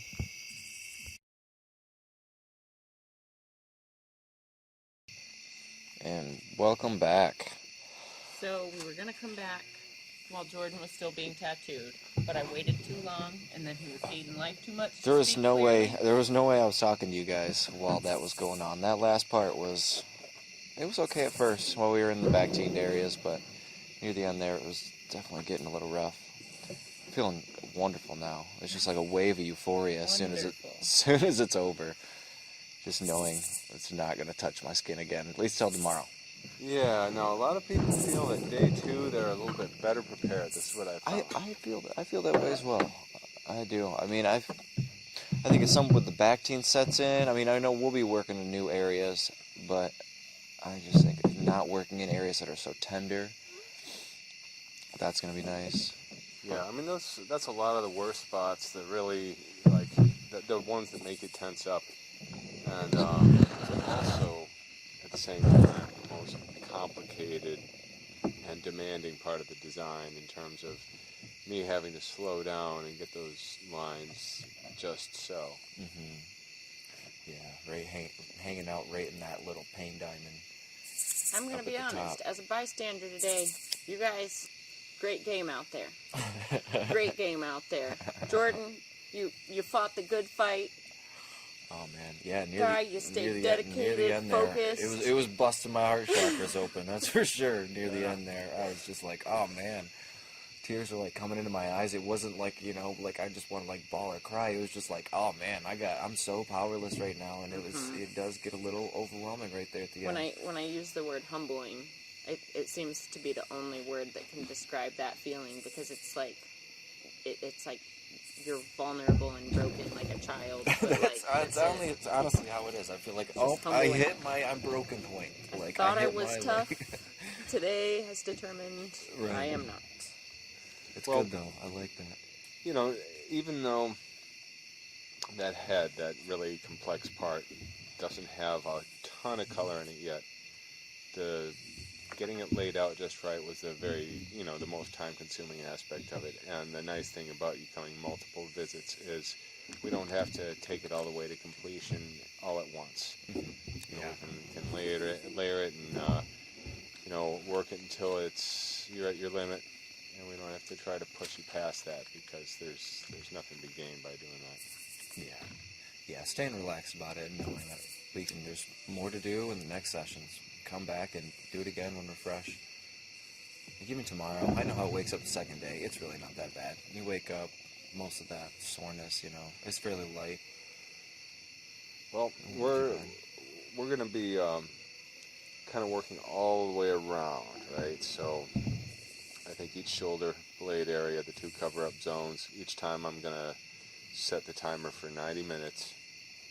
Boom, Kind of boom. give each sector an area. Yeah, because otherwise I'll get lost in it for a whole 6 hours, you know, and then the whole bottom area, I'll have a similar 90 minutes on each side, and you know, we'll get it sketched in. We'll have the basic layout. All the really precise stuff is already in place, so we can move pretty fast. I may go back to familiar machines tomorrow, as much as I enjoyed experimenting today. I think for tomorrow I'm going to have to really fly, so I'm going to work with something that I've been using for 3 years that I really know the rhythm of. Yeah, is that your Cheyenne? Yeah, the Sol Nova. Nice. You've had the Sol Nova for 3 years? Going on 3, yeah. Oh, wow. Nice. I've been wanting to try that one out. Oh, man. Yeah, great day. Thank you so much, Guy. How accomplished do you feel? I feel 50% accomplished, but How accomplished 100% do you feel? accomplished for the day. Do you feel accomplished, Guy? Oh, yeah, I mean, of course. Did you get to the milestone you had in mind for the evening? Not even close. Never, Isn't you it never, funny how you we never have these do that when it's big astronomical pieces like dreams? this. Like we're gonna get so much done on this piece, The and mind then always wants reality more. sets in, and it takes as long as it takes, just like everything else. Yeah, well, it's also it's a pretty large area, you know, over a foot high that we tattooed today, and there's definitely a lot of demanding symmetries and things like that, a lot of checking and cross-checking, a lot of looking at the reference and trying to figure out, okay, is that more magenta or purple, you know, and understanding that the effect counts on nailing all of those things, at least to a certain extent. Right. Yeah, It's I was exciting to watch it come watching together. that design. I was looking at the design. I was kind of trying to break it down in my head. I'm like, it'd be a doozy to try to, honestly, for me to pull off. I think with all that kind of oil slicky kind of color on that, Yes. and like getting those shadows, because even the light play on it, there might be a proper light source, but the light play on it's so wild that it's Right. almost hard to like in your head be like, okay, the light's coming from this direction. But I do see the shadows in it, so you can start to And I did exaggerate those a little bit, you know, just to make sure that some of that 3D. yeah, and some of that longevity too. But yeah, it was a fun first day, challenging, you know, a lot of concentration. Tomorrow's just going to be really, once the stencil's in place, just dig in and fly. The cover-ups are things that I enjoy doing. I'm not worried about that slowing me down. And of course, we don't have to make them look finished, but I definitely like to get a good pass on the cover-up areas. But yeah, looking forward to it. Yeah, me too. End of the night was a little rough tonight, but yeah, man, I really wake up nice and fresh, like it never happened. Well, almost like it never happened. Almost. Always a little daunting after a day like this, but really, I still won't come in. What's our favorite I thing still about won't be traveling? nervous. I still won't be nervous when I come back in. What's our favorite thing about traveling to get tattooed? What? Clean sheets. Oh yeah, right. Hotels clean sheets. Hopefully, I mean, you told me last night they don't clean the comforters. Well, in like I between. was saying, because of the COVID era, everything's washable and like white and bleachable Were now. you aware of that? But they don't wash. Jordan was The- disgusted yeah. by the Oh, fact yeah. that they I didn't know that. I thought No, I they- thought that was a thing He they thought washed. the bedspread was new every time. No. Nah, we always- you we should have always seen peel the that look on sucker his back. face. Ooh, that's bad. You should That's have so seen the gross. look on his face last night. It was like pure disgust. I was like, Oh, I man, know. yeah, 'cause See, he's it's falling like a asleep on public it, like- hot tub. The amount, yeah, right. The amount of times I have carelessly, just Carelessly. probably just rubbed those blankets all over my face and whatever. Yeah, Michelle is real grossed out by hotels. She's just like, Oh, okay, let's man. first of all get rid of this and get rid of all these. And I'm bringing my own blankets from now on. Yeah, when well, COVID's over, right now, I guess they're all washed. So. Yeah, they can't reuse anything on anybody. But Hopefully everything's like they'll keep that habit. it's the way it should have been to begin with. As much as we're paying, do an extra load. Yep. I'm sorry. That just blew That my might be mind. It did. cut I and don't dry know. It cold. seemed, I guess it's like obvious to you and obvious to everyone else, but I actually thought that they cleaned the comforters in between. I figured that was just like a, No, they just do the sheets and What do you mean? You Like, know how that do- one, how do the you know that sheets- felt how blanket do the sheets with get the like dirty and the satin comforter not edge? get dirty if the sheets get dirty? It's a good question, Jordan. Like, It's a how good do you I don't not know put- the logic behind that. I'm not sure Like who everyone's thought that was a protective good about idea. that. Okay. I don't think Sorry, it makes sense. We're But this I'm is rambling on. this about is my but- problem with hot tubs too, because like hot tubs are gross. I could go on for days. Hot tubs are gross. Bring Even your hot tub own blanket at hotels. to a hotel. I will bring my own blanket from now on. You know, I always do have an extra blanket in my car that is always like sleep worthy. I never know where I'm going to be sleeping. I need to make some dog-free compartments in my car, so Ian doesn't lay all over anything that's back there. Anything soft, he will grab. He will grab with his mouth and he will put on the ground. He will make a bed into it. Make a bed out of it. Well, I'm gonna go in there and flip the station real quick and then call it a night. So, Cool. All right. We'll wrap this up. 10:30 sound good? Yeah. Yep, bright and early. Outstanding. 10:30. right. You said Yeah. Thanks, guy. Awesome, yeah. See you in the morning. that works. All Appreciate right, it, man. guys. We should go ahead and sign off with you, and we'll check back in the morning. All right. Thanks for listening, guys. Yeah. All right. Okay, so we're back. We're at hyperspace. We're going on a trail walk. Kind of our pre-game, loosen up our legs. You know, we tattooers tend to sit a lot, and so we have this trail here, which is kind of like I try to make one run around the trails a bare minimum on each day, and I didn't even accomplish that yesterday. Right now we're going under a fallen tree that Jordan and I are having to because that's life here. Oh, it's beautiful out here. It's really nice to have this opportunity to take a walk before your tattoo, to have this experience as opposed to like just having like a parking lot outside to go hang out in for a minute. Having this is definitely really special. It comes at a cost, though. You know, it's super inconvenient for everybody else, but us, of course. Fawn, did you get that shirt on purpose because it matches your back? The shirt? Yeah. I got it because it says 420 on it. Ah. 2 times. Loudly. Yeah. Well, look how closely it matches. I'm Oh, it colorblind, really, of course. it really does. It really Uh, does. It comes right above, matches perfectly. Even like the direction of the way the arms are stitched into it Oh yeah, totally. comes totally. right up into Yep. the tattoo. Following the same angle. This is one of my very most It's a good favorite. choice of shirt. It's one of my most favorites. Thanks. Glad you guys like it. So, Jordan, how are you feeling here on day 2? Honestly, I'm feeling just like I felt coming in yesterday. I honestly don't even feel the tattoo on my back right now. So I think it's gonna be a good day. Last night, you know, it definitely that last five minutes there rocked my soul. But I'm ready. It's a brand new day today. I'm full of energy. Well, and okay, so this was Fawn's idea to just do that whole symmetrical central Thanks, area. You're welcome. I got caught by a spider web just as Yeah. you said. Even Okay, with I my want fairy to tell wand. you guys something in case you do find yourself face first in a spider web. Don't walk backwards; it'll just come with you. Roll off. Nice. It looks silly. Okay. It'll Okay. actually peel away. I'm gonna remember that because that happened to me about 10 times yesterday. Yeah. You kind of have to proceed with the stick. The fairy wand. Yeah. Yeah, they really take advantage of these openings. Oh, they love it. They catch deer all day long. Here's one right here. Oh, careful. Go spanking that spider. So yeah, we're going to be in a much different mode today. Yesterday we were picking, right? You know, it was, I was thinking like a photorealist, kind of remembering some of the things I picked up from Phil Garcia, working with him, and so I can't speed through stuff like that the way that I would speed through my bio normally, where I'd be laying the whole thing out with a Magnum. Instead, I used a Type 5. and just really carefully marked in the design. It's great getting covered. This only happens this time of year too. The rest of the year it's not nearly this bad. We're running into webs, guys. Yes, we're it's a different kind of web here. So yeah, you picking some stuff up from using a little bit of what you learned from Phil Garcia, or like at least kind of that idea of looking back at your reference a lot and kind of having to pick it apart.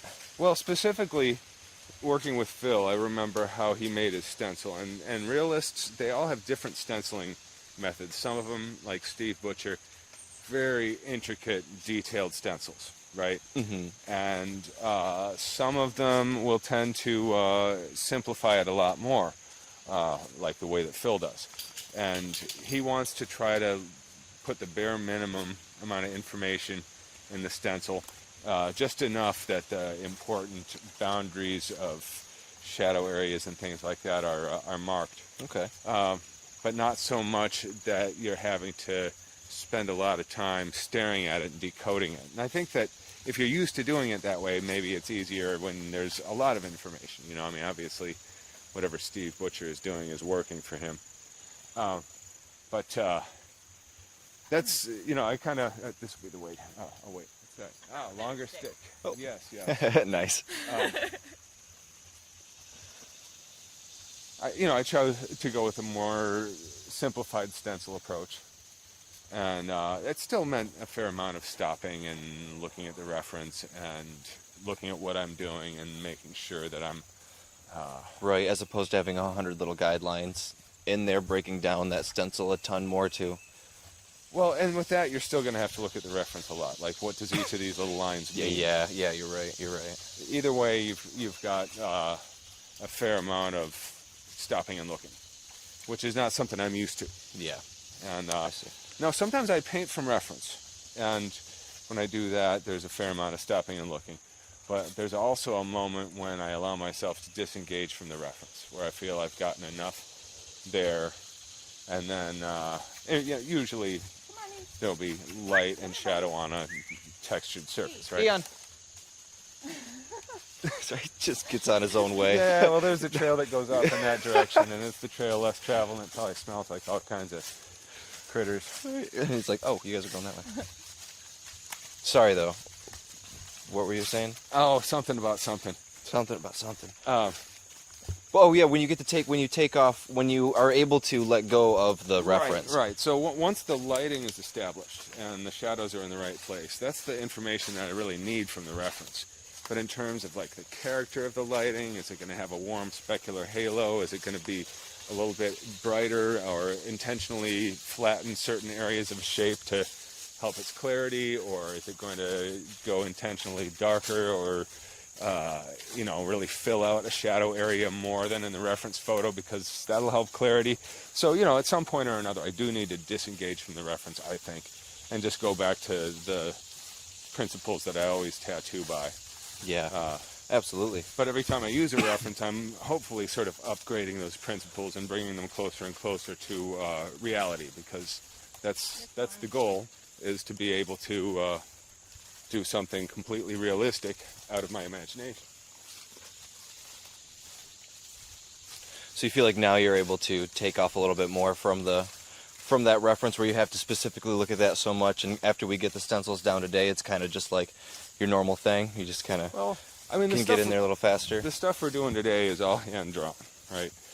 Yesterday was the part that I built in ZBrush, and so the thing that I'm going to be doing differently today is I'm going to be looking at the ZBrush model and trying to let that influence the character of how I handle my detailing. In specific, I'm talking about the way that the highlights hit the surfaces and the way that the shading supports those highlights and comes in from each direction. Okay, what are we looking at here? Big guy. Yes. So I'm going to try to match the character of that, which should give the hand-drawn part a little bit more realism. Okay.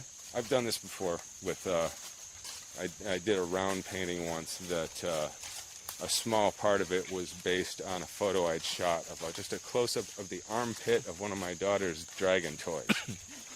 It was a cool shape, right? I wanted to work with Nice. it. But then I kind of filled in the rest of the composition with my own shapes, but I was able to apply that same realistic lighting effect because there was enough of a core of it that I Right. could kind of extend. So you could it kind out of use you could use that again Right. in other areas, and you kind of took what you learned from that and took from that. Well, you kind of see, repeated okay, that. so in a shape that's off to this particular angle from the light source, you know, at 5 o'clock, let's say, in the photo reference part has got, you know, the highlight is at this particular point centered towards the light source, and you can see how the shading is dropping off in each direction. Mm-hmm. And then there's going to be a very particular way, and then it hits a low point and comes back up again, and there's going to be a little stripe of highlight in that low point.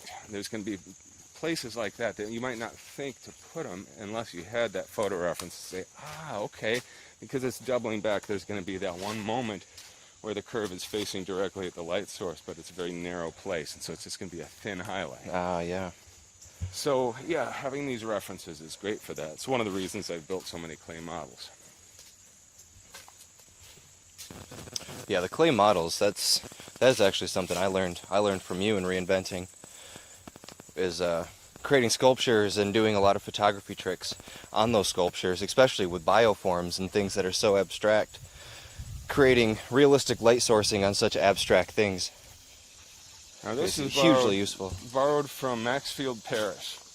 He was an illustrator in the Norman Rockwell era. Although to call him an illustrator is kind of like, I don't know, some of these amazing artists, such as Rockwell, just weren't allowed to be grouped with the fine artists for whatever reason. But anyway, Parrish, he did a lot of paintings of a girl standing in an enraptured state on a rock in front of a landscape of rocks in the glorious sunset, and she's draped with fabric that's flowing, elaborately folded and wrinkled fabric flowing in the wind, and it's amazing abstract shape that the light's playing over. And so he had these landscapes that he built in his garage, built these entire models, and of these ravines and things, built little houses. Oh, turtle. It's a tortoise, guys. Your dog doesn't eat tortoises, right? Nope, he's a good boy. Chill. Look at you. Hey, buddy. Hi, little dude. Look at Would his you hold red this for a eyes. sec? What a good example. We'll get a couple little pictures. What a of good this little example guy. of a turdy. I'm Sorry, guys. I'm sure the We turtle will something Jordan and I both have in common is we just nerd out over wildlife. Yep. We'll stop This and is a help place to do turtles that. off the road. Yep, we do that every time we leave the house.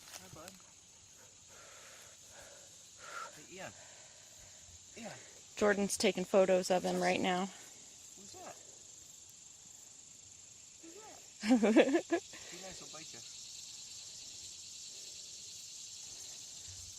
This is why it's special to be able to go on hikes and walks before sessions, is seeing little stuff like this. Absolutely. Such a beautiful area. I love just being able to run across. This is probably really amazing for the people that travel into you, huh, Guy? The ones that aren't from, like, such lush areas like, you know, this region is. You'd be surprised at how many don't end up walking the trails. You know, I always invite them to. I'm not always able to myself. You know, I say, hey, if you want to walk the trails while I'm setting up, and they'll be like, no, I'm fine, just looking at my phone sitting in this chair. 'Cause that's what people are used to doing, and they So might funny. think, oh, I might go out there and get a tick on me, and then I'll have to rush to the hospital, and they'll have to start CPR or whatever. Is that what happens when you get bit by a tick? CPR? You ensue CPR immediately. Immediately, right? Immediate. You start chemical paralysis right away. Yeah, we pull a dozen ticks off of ourselves every day. I always get them in places where I have to excuse myself to go remove them. Yeah, I always That's where find they that go. they travel all the way up to, like, my belt line. That's where they like to chill on me. Yep, they love those spots. These are autumn olive berries. We make jam out of these. Nice. Those are edible? That's rad. Well, as you're popping a mouthful of them. Cool. What do they taste like? Nice. They're sweet, but their skins are bitter and they've got big pits. Okay. They make an excellent Both jelly. are not very hard pits. Those are actually really good. Oh man. I could get down with that. So yeah, we'll just put a sheet under these and harvest them by the bucket load, and we make jelly. Wow, awesome. that's really good. The areas that I grew up on, the land that I had, we had 40 acres, and so when we'd walk around, or we had pear trees, apple trees, and a couple different berry trees and blackberries. So you'd walk around in the morning like this. You'd wake up, just go walk around the trails, and I mean, you already had breakfast by the time you're done doing it. What'd you say these are called, Guy? They call them autumn olives or Russian olives, Okay. even though they're nothing like olive. They really taste more like a mild cherry. Yeah, something like that. Mm-hmm. They're tart. Tart and sweet. I like that tartness. Mm-hmm. Tart It's been a baker. little dry, so there's not a lot of mushrooms out right now. But we've had a stellar mushroom harvesting here. It's been better than usual because we started out the year with a lot of rain. We just need to send some of that rain out west. Oh, yeah.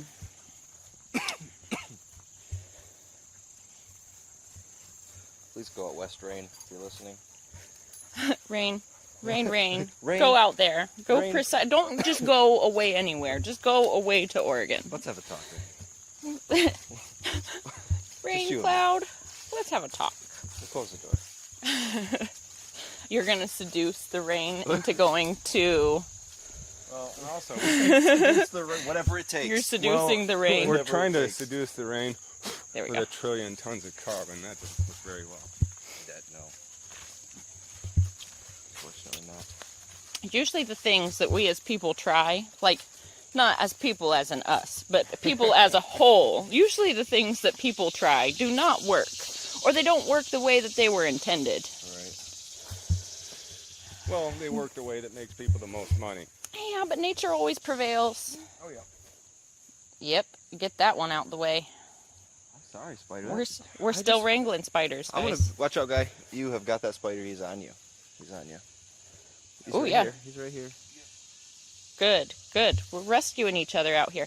So now if you immediately have to ensue CPR There's one back here. for a tick, That you don't need a stick for that. But yeah, okay, cool. if you immediately have Look to at him start... down there. Look at him. He's an orb weaver, I think. If you Yeah, they have that immediately cool- have to start CPR for a tick bite, what happens if you get bit by one of these spiders? You gotta amputate. Then and there. CPR. Then right and away. there. Right away. Amputation. Someone's got to suck the poison out. All right, so we're saving each other's lives. There's another big boy right there. Hold on, guy. Yeah. Let me save this guy because Okay. I'm going to be completely honest. I am not a fan of destroying these guys' homes, but this is your turn. Yeah, but these guys will make another food catcher like tomorrow. Right, as long as you don't kill them. Oh yeah, we're not deliberately killing these guys. We're not spider hunting. Yeah, there's just a whole lot of web too. Yeah, too many. You can't get past because they're webs. Well, They got big arms. if this were like a public nature trail. It'd be walked through so often Right, that exactly. And like each hiker would, well, actually the first hiker of the morning would get a whole shitload of them. yeah, one runner, one hiker. We'll probably be good if we were to come out here and hike the rest of the day. We probably wouldn't run into another one if Get we a hit the spider same. bite at my nose. That would be a first. I've never gotten a bite from any of these guys. Now, we do have brown recluses and black widows around here. Do you see them often or are they infrequent? The widows are infrequent, but They're not. Are they arboreal? Do you know if they like hang out in webs like this or if they're on the ground? okay. So their webs are they like small enclosed spaces, like it's So they like tunnel web type thing. yeah. Well, and they'll make a shell over their eggs, and this is one of the ways to find them is they have the much firmer silk, right? So when they make you see like a dome, a little dome the size of a golf ball, that looks like it might be covering some stuff, and you try to peel it back, and it's hard, and you take a stick and you peel it back, and you see eggs in there. Those are black widow eggs. Okay. Which you can deal with using a lighter. And then sometimes the widow herself will be there. And those you can deal with using an ordinary hammer. but definitely something that's got a long enough handle. They're beautiful, but you know, especially if you've got kids, pets, whatever. Easily send them to the hospital. Yep. Easily, if not worse. Can't mess around. You guys have poisonous snakes around here? Venomous. Yeah, they're Or venomous, only poisonous venomous. if you eat them. Yes, my mistake. There are a few. Yeah, there's a timber rattlesnake, there's a small rattler.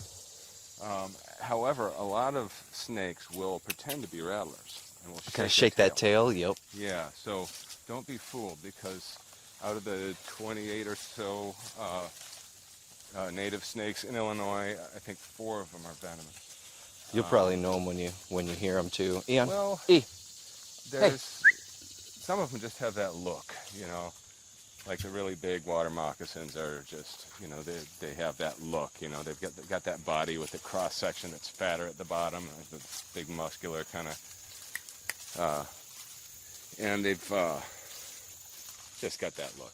Yeah. Watch out! Right in front of you. Oh man, we just cleared these ones out yet? Oh no, we ducked and dove under them, remember? Yeah, we can probably Yeah, that's what we duck tried and to do dive. yesterday. Yep. Duck and dodge. But you know, bottom line is that if you don't know for a fact the snake is non-venomous, then you leave it alone. And even if it's a harmless snake, you should probably leave it alone. Yeah. Go about its business. Most animals you find in nature, you should just probably leave them alone. Oh, okay. Like daughter, she loves to hold snakes, right? Oh yeah. So, you know, we When have I was a that rule. age. The rule is, you know, 5 minutes, put it back where you found it.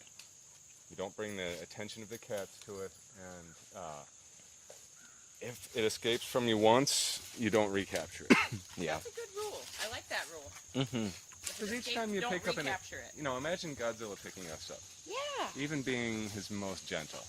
Each time you get beat up a little bit, you know. So Yeah. That's a great. I like that rule. there's For those of you out there with kids in the wilderness. Interact, but minimally, if you must. Mm-hmm. her favorites are rough green snakes, and they're very bright green. And you know, if you look closely, there's all kinds of creatures feeding off of these berries. Yeah. Look at that. Look at that, dude. Look at that spider. Yeah. That's a daddy longleg, but he's huge. I'm incredibly impressed with what Fawn, look at that one. what an encyclopedia your daughter is. Like, Kaya just knows every creature that's out here. It's like she knows every plant as well. And, like, she's right. Like, she's not just spouting off, this is a blah, blah, blah. Like, she really knows her stuff, and she'll go on and tell you all kinds of interesting facts about everything. Names on you. Like, she was throwing some botanical names on me where I was like, yeah, that is what that is. But That's pretty muddy, dude. Oh. Oh man, look at his feet. he's cool now. Good thing he's not coming inside. He'll go right in. He'll go right into water. Okay, so just so you know, there is a hose up there. If at any point he wants to cool off and you want to just, you know, give him a hose down. Yeah. But yeah, Cool. look at his feet now. He's got time to dry and chip I mean, that off. that's like 60% frog shit. Yeah. Hose. Yeah, the caddy will like the hose for sure. Got you, Fawn. It's cool. It's cool. It's good. But sweet, yeah. We're back now. We will check back in a little while. We're gonna tattoo. We're gonna lay some stencils. Is what we're gonna do. Yes. Cool. Sweet. Alrighty, guys. Thanks for listening. We'll be back.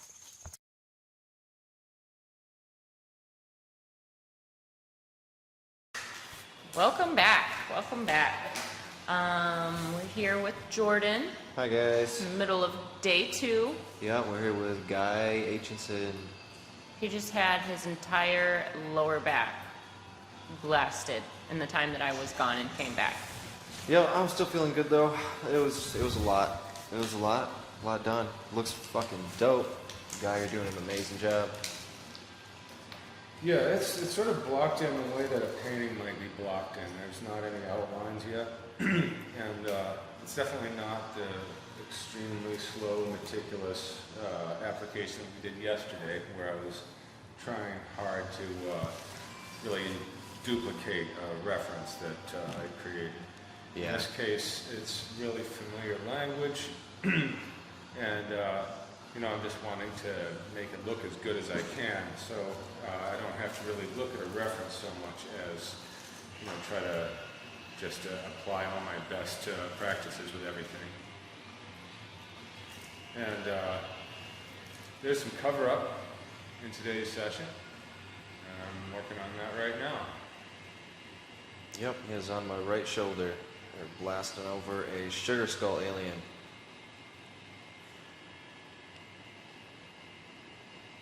Fun concept, but I've wanted it going for a long time.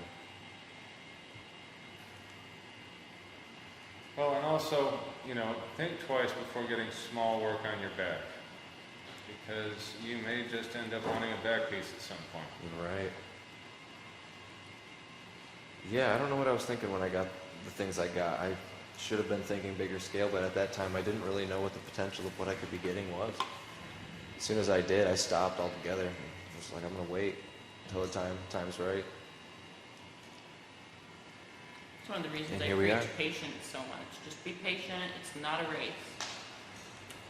Yeah.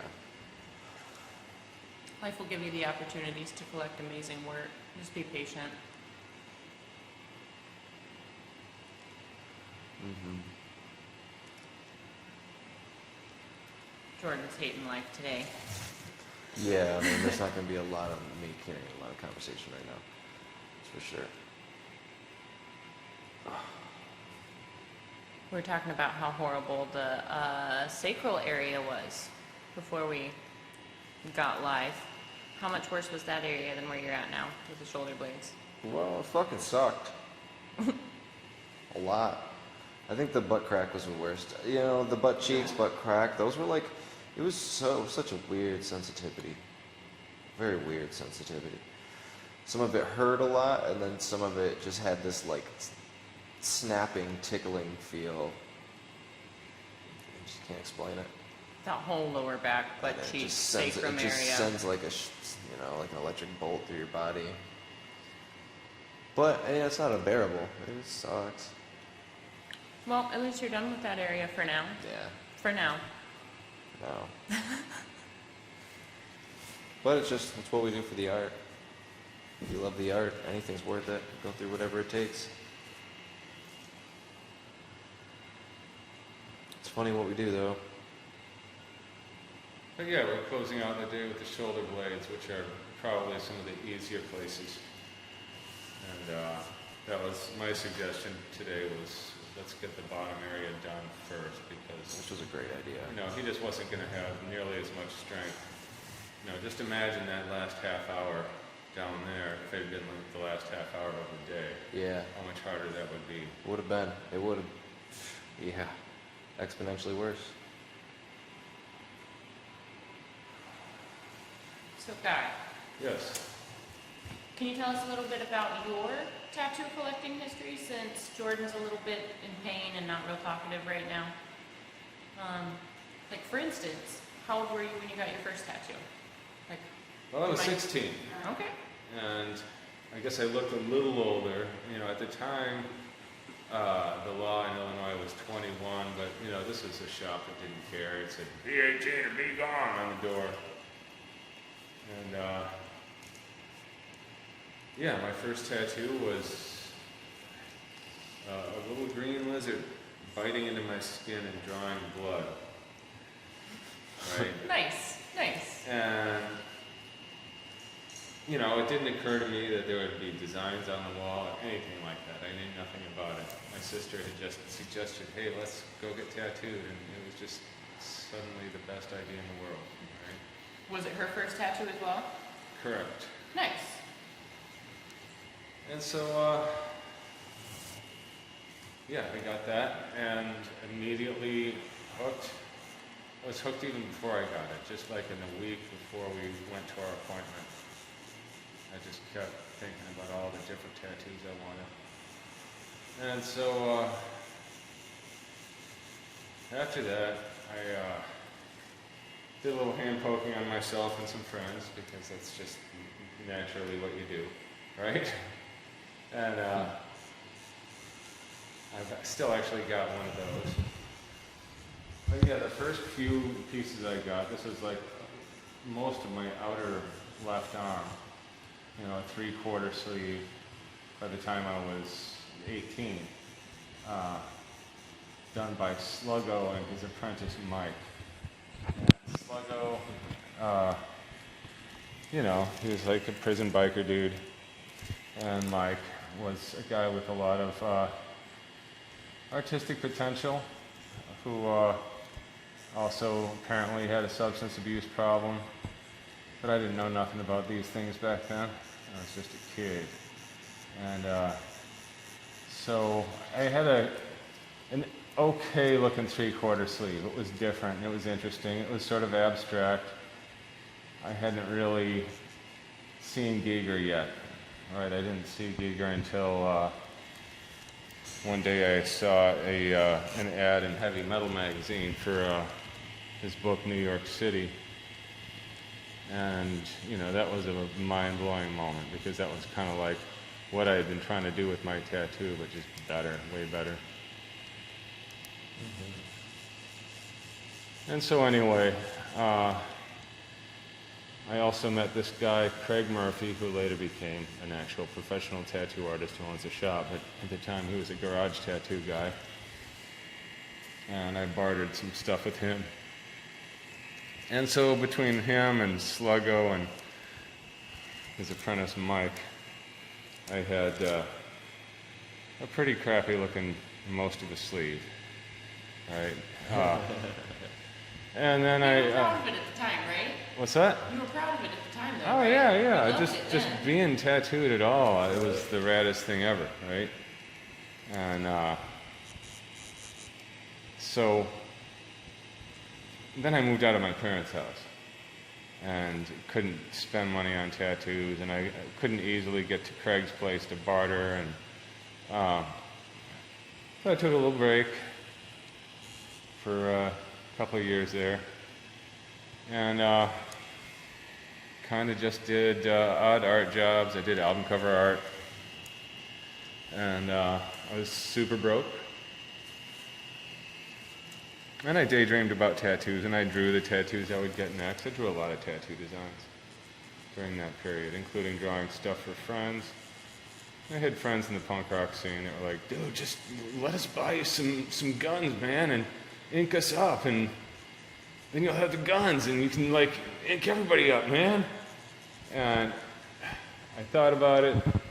You know, I had a chance to try out Craig's equipment and scarred up a couple people, literally. Yeah. Oh man. I was thinking like an airbrush artist, a little too much. Like you could just layer that shit over and over again. Right. Comes back just weird lava stabs. Yeah. Lava stabs. And then also I got to try out Jailhouse Jake's equipment and color in like a black dot on something. And I realized, you know what? I don't want to try to figure this out on my own. I just don't. I don't want to mess people up. I don't want to do shitty tattoos. I'm just going to hold off. And that is what I did for a couple of years there. But then the time came. I had, I didn't actually have an apartment at the time, you know. I was living in the back of a print shop where I did odd art jobs and helped maintain the place. And, I had access to copy machines and stuff. It was all good. And I ended up doing an album cover, and I got paid like a lot for an album cover for me at the time, $750. All right, I used to get like $250 a piece for them for like 10 days of work.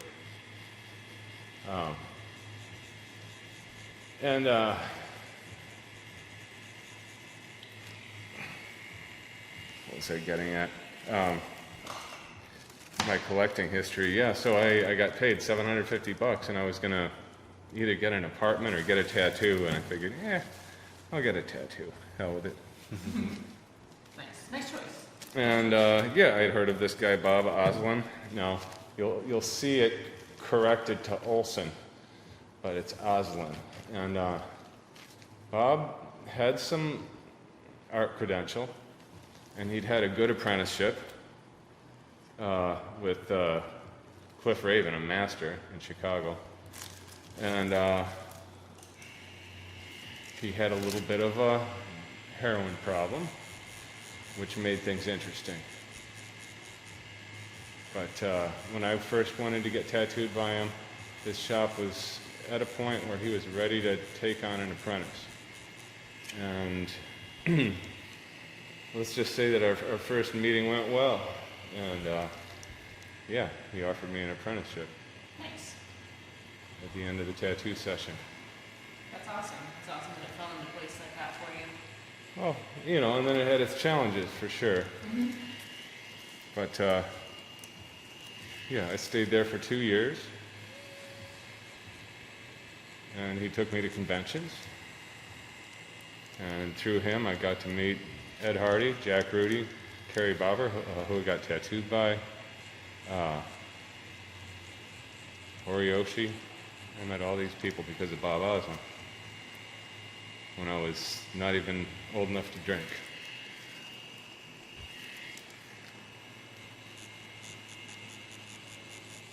For those of you who don't know, research all of those names. Those are all prolific tattooers. If you're not already familiar with, definitely do your homework. Carrie Barba's on my list to be tattooed by. I would love to collect something from her. I haven't even met her yet though. She's an amazing person. You'd really like Carrie. She's quiet on the surface, but you know, packs a lot of force in her art.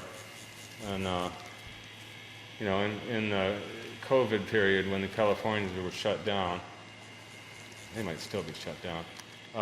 She's been painting more, and I always like to see when tattooers paint in a style that's not like they're tattooing, you know?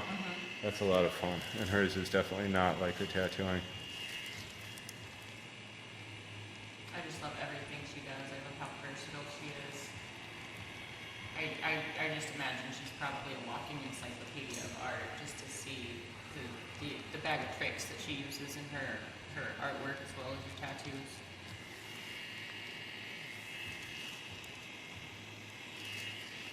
So yeah, that was, I got a forearm sleeve from Bob. A lot of stuff that I got is gone now, right? And, you know, I started working on myself, like the way a lot of apprentices do, on my legs and some arm stuff, most of which is gone now. But like, for example, I've got a thing on my leg which I started and didn't want to keep working on because it hurt too much, right?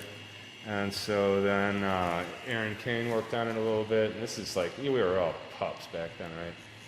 Later on it got lasered, and Dino Cook worked on it some, and Don McDonald was taking a pass at it, and it's like just the tattoo that every now and then gets worked on, you know? The tattoo that never ends. Right. I've got a bunch of those. And what the hell, why not, you know?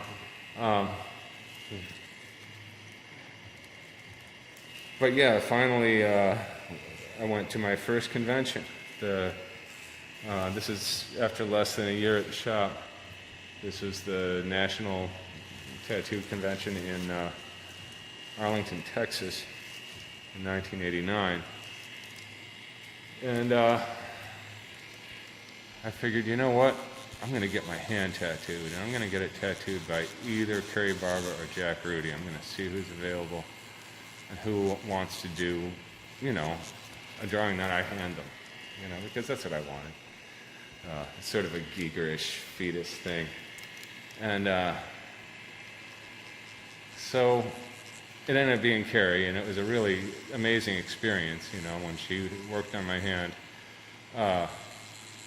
Watching her change between machines, you know, at the time we couldn't just swap between cartridges, and all the different round groups that she was using. She had so many different sizes of just round groups. And she had these really interesting sort of bullet-shaped rounded magnums too. And magnums were a very new thing. I mean, I'd never had seen magnums before that convention. You know, I was using flats. Like this was like super eye-opening and mind-blowing. I also met a bunch of other artists on that trip, including Bernie Luther, people that were really not tattooing the old way at all. It was all these new variations on how you can use needles, and I was just mind-blown. I also traded tattoos with this guy, Greg Culls, who was fairly prominent at the time San Francisco tattoo guy who was doing something that you could sort of call it biomech, but you know, back then these styles hadn't really solidified yet. And yeah, that was an amazing experience, that first convention. And then you know, started going to as many conventions as I could after that, at least a couple a year, which later on, you know, with Michelle and I doing touring, became every month, sometimes a couple in a month. But yeah, after that first convention, I ended up getting invited by Greg Culls to come out and get tattooed some more and swap more work in San Francisco. And I figured, well, while I'm swinging out to California, I'll stop by Carrie's shop and maybe collect some more stuff from her. And so I did that, and when I was in San Francisco, I met a whole bunch of people who just had so many fresh ideas. Dan Higgs was, now some people will be like, oh my God, Dan Higgs. A lot of you haven't heard of him because Dan was never the kind of person to chase down fame. But he was one of the people that kind of brought back and revitalized what is now just thought of as traditional tattooing. But you know, that wasn't around for a minute. Like, you know, those really codified kind of drawing styles of the Sailor Jerry era. There wasn't anybody doing that kind of tattooing for a minute there. And so, you know, that was starting to be played around with again, and it was fresh and interesting and fun. And there were some variations on bio and that sort of thing happening. I met Eddie Deutsch, and he was just doing all kinds of crazy visual stuff, just absolutely different and fresh.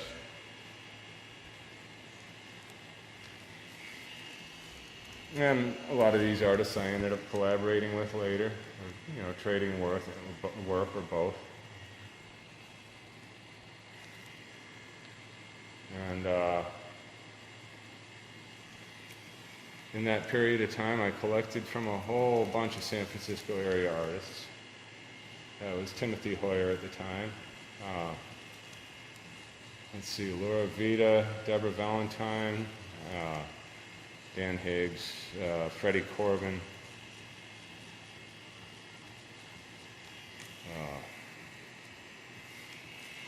Ed Tafoya, Bill Salmon.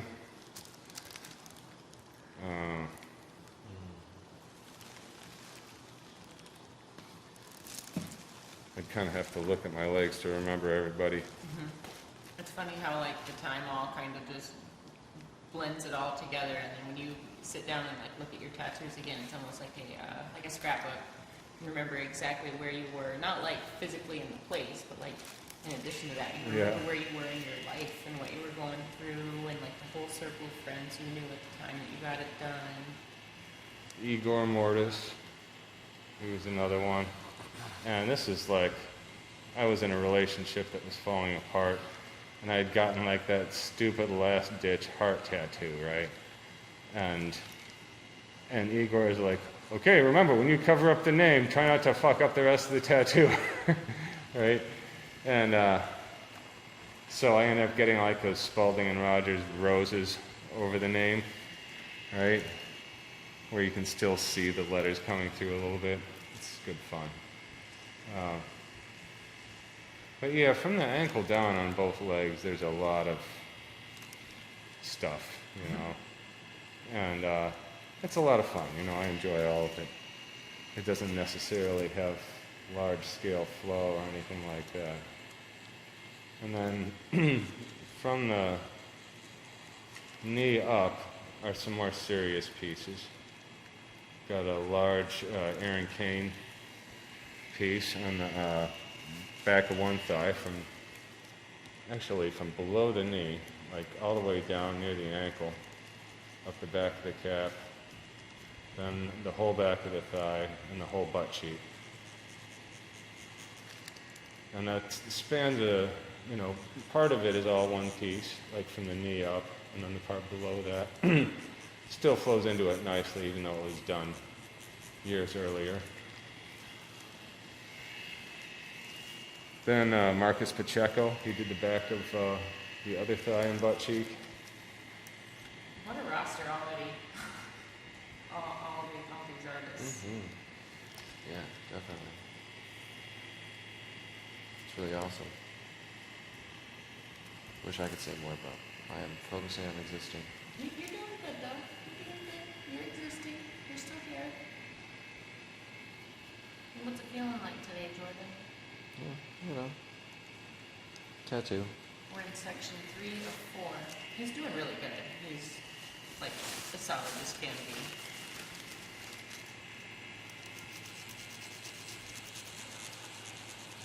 Mm-hmm.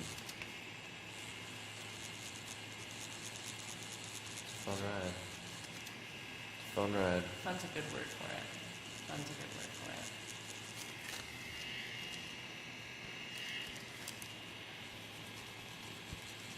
So we've heard about the below the waist tattoos. So you just showed us your belly button eating monster earlier today. That's I awesome. I had no idea you had a monster like that on your belly. Okay, well, all right. So then, above the waist are some fairly large pieces. The first big piece of torso work I got done was my left rib panel from Eddie Deutsch. That's a big, like, fetus in a bottle thing. Really trippy, psychedelic piece. Very geegery. And he just knocked that one out of the park. It's still just a gorgeous tattoo. Oh yeah, I have an earlier piece from Eddie also. This graffiti piece in here, Nice. which is, 30 years old. It still looks great. Oh yeah, yeah. Well, Bright yellows, bright pinks. the inner bicep is the best skin on the body, I think. High resolution there. The skin doesn't have like a lot of hair follicles. It's the palest skin on the body. Like whatever your skin tone may be, that's the spot to get your portrait or whatever. The most detailed pieces. And so yeah, I've got this Eddie Deutsch fetus in a bottle thing on the left rib panel, and he ended up doing this kind of crazy, trippy swamp monster thing on the right rib panel. And then he also went across the chest and did this sort of just neck thing with eyes. And that's the front. Then Don McDonald did the back. And that's a light form kind of thing. And I'm a very scarred up individual from acne. And I waited a long time to get my back tattooed because of that. And so we needed to come up with a design that could really easily absorb and incorporate the fact that I'm heavily pockmarked and textured. I think that Don did a beautiful job with that. Nice. And yeah, I was That's awesome. self-conscious about that,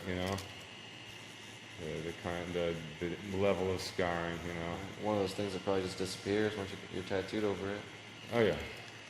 Yeah, and I mean the fact that, even if you can see it, it's no longer an eyesore. It's no longer a thing to feel weird about. It's just part of the tattoo. Mm-hmm. That's one of the coolest things about tattoos is it doesn't matter what you're self-conscious about. If you get enough big enough tattoo, nobody even notices that flaw anymore. The tattoo becomes front and center. I think that's a really neat thing. You don't have to change yourself, but you can work with it, and the flaw becomes almost non-existent. Yeah, it becomes part of the art. Mm-hmm. I like that. I've always thought that was a really magic thing about tattoos. So yeah, the back piece is Don McDonald. It's a light form. And we also did the right arm. So the arms, I tell people I've had 4 sleeves done, right? And I kind of have, you know. I've had both arms tattooed twice, you know, lasered the first time. And so the right arm is just mostly Don McDonald as well. And as with the back piece, it's a design that I had a lot of say in. Helped collaborate on it. And then the left arm, a lot of that had been lasered also. And that's got the collaborative sleeve that Aaron Kane and Brian did. And that was an incredible 2-day experience. 10 hours per day, with both of them working at once. Brutal. Yeah, you know the stripes too. You know the routine. Well, I feel like that's the thing that makes it so that I'm allowed to ask other people, you know. But anyway, I love that sleeve. It's just exactly what a guy like me needs, right? And then what else? The inside of that arm, I still have a little Greg Cole's work, and then I have these eyeballs that my buddy Craig had done way back in the day, when they were just kind of like big squiggly outline eyeballs, right? And so Nick Baxter went over those and did a number on them, and that's a really beautiful piece now. The left hand is Kerry Barba from that convention way back, and the right hand is Jeff Gogway. Sweet. Why don't you get a picture of it or something? We can put it up on the video. Yeah. Wait, We'll if have a you chance Google to snag some photos, I'm sure. If not this time, we'll see that again. Right. I feel like I'm forgetting some people. You are only giving us half of your attention. Most of your attention is going towards like. This real is work. true, yeah. I'm So. doing this tat thing. Yeah, this little tat thing that. Yeah. This little thing. This little This thing. little guy. This little thing.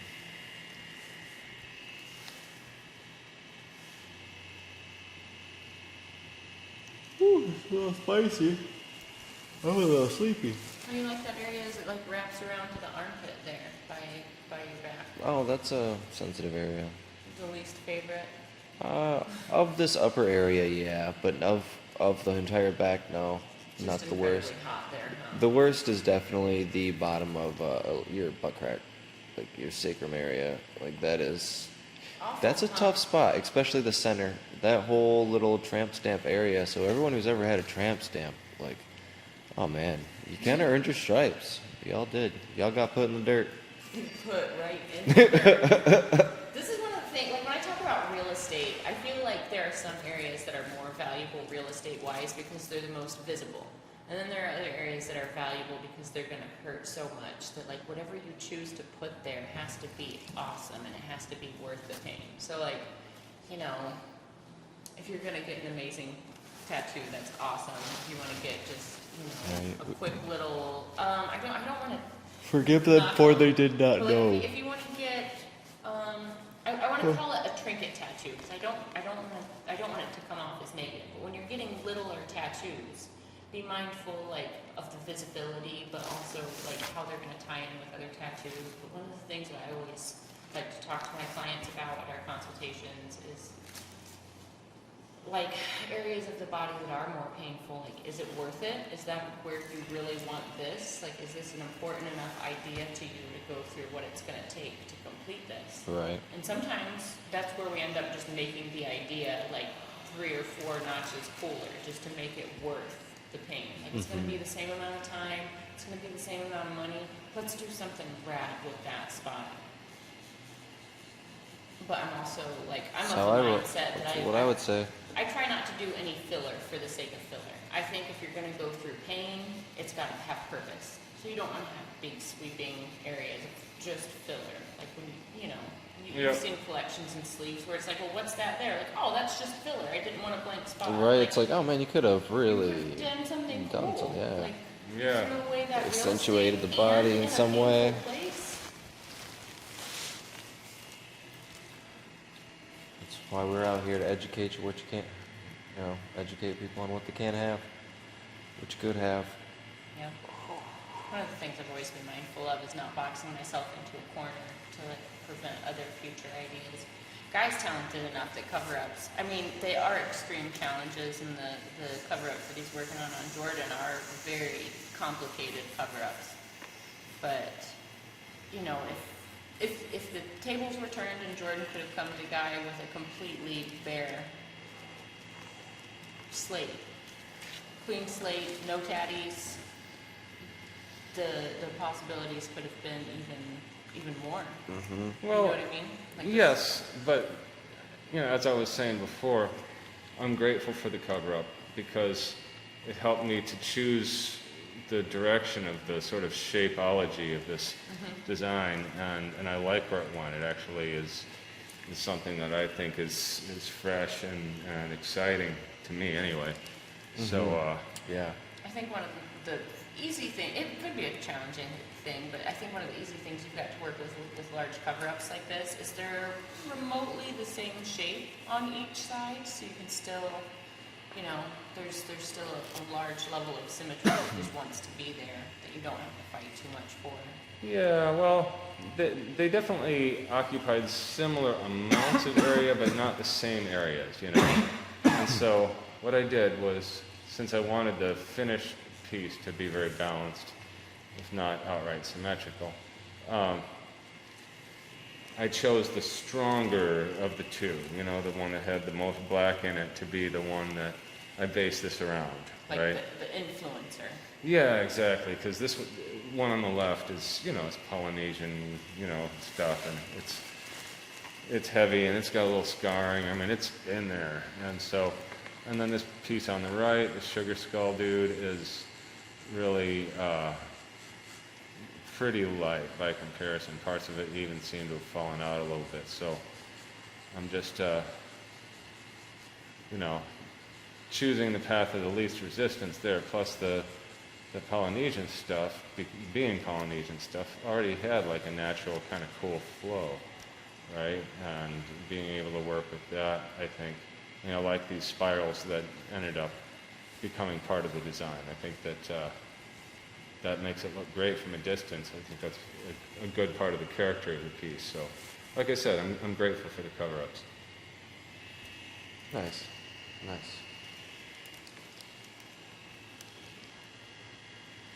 It is funny how sometimes when somebody sits down and they're like, I want you to do anything. It's like, well, you got to give me a direction. It's like, no, I trust you. Do it. Just do your thing. Isn't that almost harder than when you start off with limitations? I won't accept that as an answer, actually. Yeah. I'll say, well, I have a lot of things in my bandwidth, right? So why don't we go to my Insta page and you show me your favorite things I've done and tell me why you like them, and we'll figure it out from there, right? And that's where I figure out that you really like the more organic stuff, or the more mechanical stuff, or the darker stuff, or the happier stuff. And I really do need to know that to be able to proceed with 100% confidence, right? And I think that even though you may hear people say, oh yeah, you just want to give them a complete, freedom. Maybe for some artists that's the way to do it. I mean, for some artists, their specialty is so specific that it doesn't even make sense to mess with their flow, Like, you do rotted skulls. It's like, yeah, I want one of your rotted skulls. But, I want it to, reflect the agony of 2020, and I want it to, have an inverted giraffe head hidden in it. Or whatever, you're just better off with some artists not asking them for anything except for the thing that they're ready to do at that moment, right? But I have a wide bandwidth, and so I do like to have some kind of direction. One of my favorite things when I've got a client that's too broad, either too broad and has no ideas and wants to give me complete freedom, or even when their ideas are super duper duper specific, when it's like, I want this, this, and this, and it's like, okay, you've already put me into too much of a box to even do my thing. Sometimes what I'll start doing is I'll like do the consultation backwards. I'll be like, well, tell me what you don't like. Tell me what you don't want first. Tell me what you think doesn't make a good tattoo, or tell me what are your least favorite tattoos. And sometimes that helps me to narrow it down. It's just by working backwards. Right, because some people, they're better at expressing that. It is a funny like psychology trick when somebody can't tell you what they want to save their life, but they'll tell you what they hate. Right. Well, then just run with that. Yep. Great. Good one. But sometimes I'll get like super extreme with it even. I'll be like, okay, so we're gonna do this in all pink. And I'll just start throwing crazy stuff out there that I would never even actually consider. And then you'll see it click with the client that I'm talking to. Like, okay, all right, we gotta have a starting point. We gotta have a starting point of like, you know, like the commonality, like the spark that makes that person be drawn to my work, or makes a person be drawn to your work. Like, what's that spark? What's the thing that made you pull the trigger to hit that email button? Like, what was that? You know? Sometimes it's kind of hard to get out of people.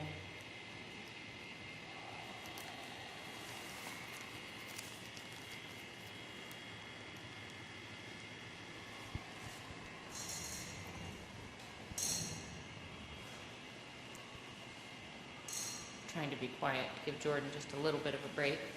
But I think this is as good a time as any to take a real break, and we'll check back with you maybe during our last segment of time tonight. I think what's going to happen is actually we're going to have a period of time in the not too distant future where Jordan's going to be super numb from Bactine, because right now I'm laying on him with this Magnum, which just sucks. But when I come back through with a smaller needle group and he's been soaked in Bactine, marinated in a little bit, I think that he'll be a lot more talkative. Sounds Yeah, like a plan. I think so. And when that happens, I'll be right there for you guys. All right, guys, we'll check back when Jordan's hating life a little bit less. All right, welcome back to the TCP podcast. We're here with Guy Aitchison, and we are done tattooing. For tonight. For this visit. session. Plenty more to come. Oh man, plenty more. But what a good day. Yeah, at least 2 more visits of similar magnitude to bring it to any kind of close to closure, you know, and you know, you talk about extending it as well, so you may actually choose to do that before we're finished with all of it. So Start moving on to the cheeks and all that. yeah, it might just make sense. So however you choose to do it, it's sort of open-ended at this point, so. Right. Yeah, I like that. I'll have to think on that a little bit. But yeah, we'll definitely be focusing on really rendering what we've started next time I see you. Okay. Because that's you know, well that thought is fresh, you know. Yeah. And the other thing is, if we do extend it onto the cheeks, I don't want to just whip out a couple of cool shapes, you know. I'd like to probably go back into ZBrush for another element, and you know, Yeah, I feel you. do something cool. Okay. Yeah. So we'll get to that. If the pain's We'll gonna get be there, there. it's gotta be worth it, right? Yeah. It I mean, can't just be honestly, filler. I'm cool with doing the back and then getting down to the cheeks. I'm in no rush for any of it. It's leaving it up to you how you want to kind of go about that. I'm cool with it. Yeah. I really enjoyed the quadrant thing today. That really helped split the pain up big time. I'm gonna remember that on my own clients too, instead of noodling around. I know later we'll probably noodle around here and there, going all over the place, but well, this first session, you know, the introduction to the entire back piece. Well, My I mean, first if you're full gonna back be piece. working on somebody's back for just one day, you know, they're coming to visit for only one day, that's a good way to do it. 90 minutes per quadrant. You know, if you're trying to get a pass over the whole thing, because otherwise, what you're talking about is finishing a smaller area, which means later on you're gonna have to try to match everything. Yeah. right? And it's also a better heal when you don't have to, the skin isn't completely saturated and you don't have to heal that totally saturated path. Yeah, and you just got this little quilt piece in your tattoo. It's just like one square finished. So Jordan, tell me about the single spot on your back that doesn't hurt. The single spot on my back that doesn't hurt? Yeah, to get tattooed. What do you mean? There's not one, Yeah. right? It all hurts. Yeah, no kidding. There's always, It all like with hurts, most yeah. of the big areas of the body, you think there's going to be a place where you can, like, catch your breath. Nope. It's manageable though. The pain is manageable. It's you just gotta stay with it, psychically or in your head. Like you just gotta. So what do you Just think? stay Do you with think it. it's easier when you're left to your own, or do you think it's easier to have, like, conversation and things like that to distract you? Personally, the way I am, I think conversation definitely helps distract. As soon as I get off on conversation and I'm listening to other people conversate, it takes so much of the attention off that spot of pain. So I definitely appreciate it. I like it. I think some people might like silence, but I realize that when we were talking is when the time went by the fastest. You know what I find is there's an ebb and a flow to it, and there's often a lull in conversation somewhere after that third hour. There's often a couple hours where there's not much said, and then it picks up back again in that last hour towards the end. Now it's easier if there's somebody else in the room, because they can keep the conversation flowing when the person in the chair is not inclined to talk. Yeah, it was hard for me to think of anything. I just gave in. I'm just like, this is just it. And then when you get to numb spots and stuff, that's when, I'd start thinking of things to say, because I'm just like, oh, now inspiration can hit, because I got this time to breathe, and I'm like, oh, that's a cool thing. Was it with Adam that we were talking about the pain flowers? Oh, the pain flowers. The pain flowers, I when remember you close your that, eyes but I don't and know. Oh, yeah, like the psychedelic, Did you mandalic. experience that today? Yeah. Earlier, I mentioned a guy we were working, and I got to this point where my body just started reacting, and I just told him, I'm like, dude, my lights are flashing, man, we gotta stop. But that's kind of what it was happening, but my body was just taking over, and I was getting these flashes of light behind my eyelids, and then it was just like kind of everything started womping in and out. But it was like red lights just flashing. And my brain was just, I felt like I was going to pass out or something. But I felt like that was kind of that. I was definitely getting those like hallucinogenic, mandalic color visuals, but nothing like, too insane and crazy. And it wasn't like something to focus on. It wasn't like, oh, this is beautiful. It's Not like, enough to focus on? it's like, it's associated with pain when you're seeing it, so it's like not, really. Well, plus, Good if you feeling. think you're getting into a territory where you could pass out, that's not good. That's not something you want to try to tough your way through. Yeah, and that's where I was at that standstill where I was kind of going farther into it. I'm like, I think I might be good. This might pass. And it was kind of getting a little worse. And I'm like, I think I should say something. I'll see where this goes. And then my heart started racing. I was getting that lights going in and out. And I was like, I gotta say something. The pain wasn't to like an ultimate threshold of like, oh man, we just gotta stop. It was just like, oh man, okay. Physiologically, something is happening to me right now. Sometimes you got to catch your breath, but it's not necessarily like actual breath. Sometimes it is, but sometimes it's like my soul just needs a minute. It's all of it. I just need. It's a soul breath. It's a soul breath. I need energy back in my body. Hold on. And you take a few minutes, and you're good to go for a few more minutes. We covered so much ground so quick, though. It's in 2 days. I can't believe how much we got done. It's really wild. I think of a back piece as a painting, and if I was going to have a first session with a painting, I definitely would want to cover the whole canvas. Handling it piece by piece is just, I don't know, the idea is unsatisfying to me, and I know that there's some artists that are able to do that and bring it all together. Or just simply, getting a light gray line for an entire thing and then attacking it bit by bit. There's a lot of different ways to do a tattoo. But for me, I like to think of the whole thing as a painting. Get that canvas covered. And that way I can keep working on balancing all the elements. in the subsequent passes when I'm able to go darker or softer or sharper. I've got the entire thing to look at and take into consideration. Yeah, yeah, definitely. I can see how it gives you getting that first layer down too makes it saves time in the future because it saves the heal time. Like you get it all, just get all that healed, then you can layer from there on all of it again, as opposed to just leaving spaces open, doing that, then that having to heal, and then having to do another layer I on feel like that. there's a You different got this kind of whole- richness that is achieved when you work in layers, just like with a painting. You've worked with me enough to know how much like I depend on like my glazes and stuff to really make the magic happen. Yep. And when you work with tattooing in the same way, there's a lot of magic that happens in the colors. When you just know that this transparent layer that you're going to lay over top of that gray or that purple or whatever color field you're laying it across, it's going to start making all of these in-between colors that are just like magic, and they dance off of each other. And some of those things you can't make those tricks happen in one pass.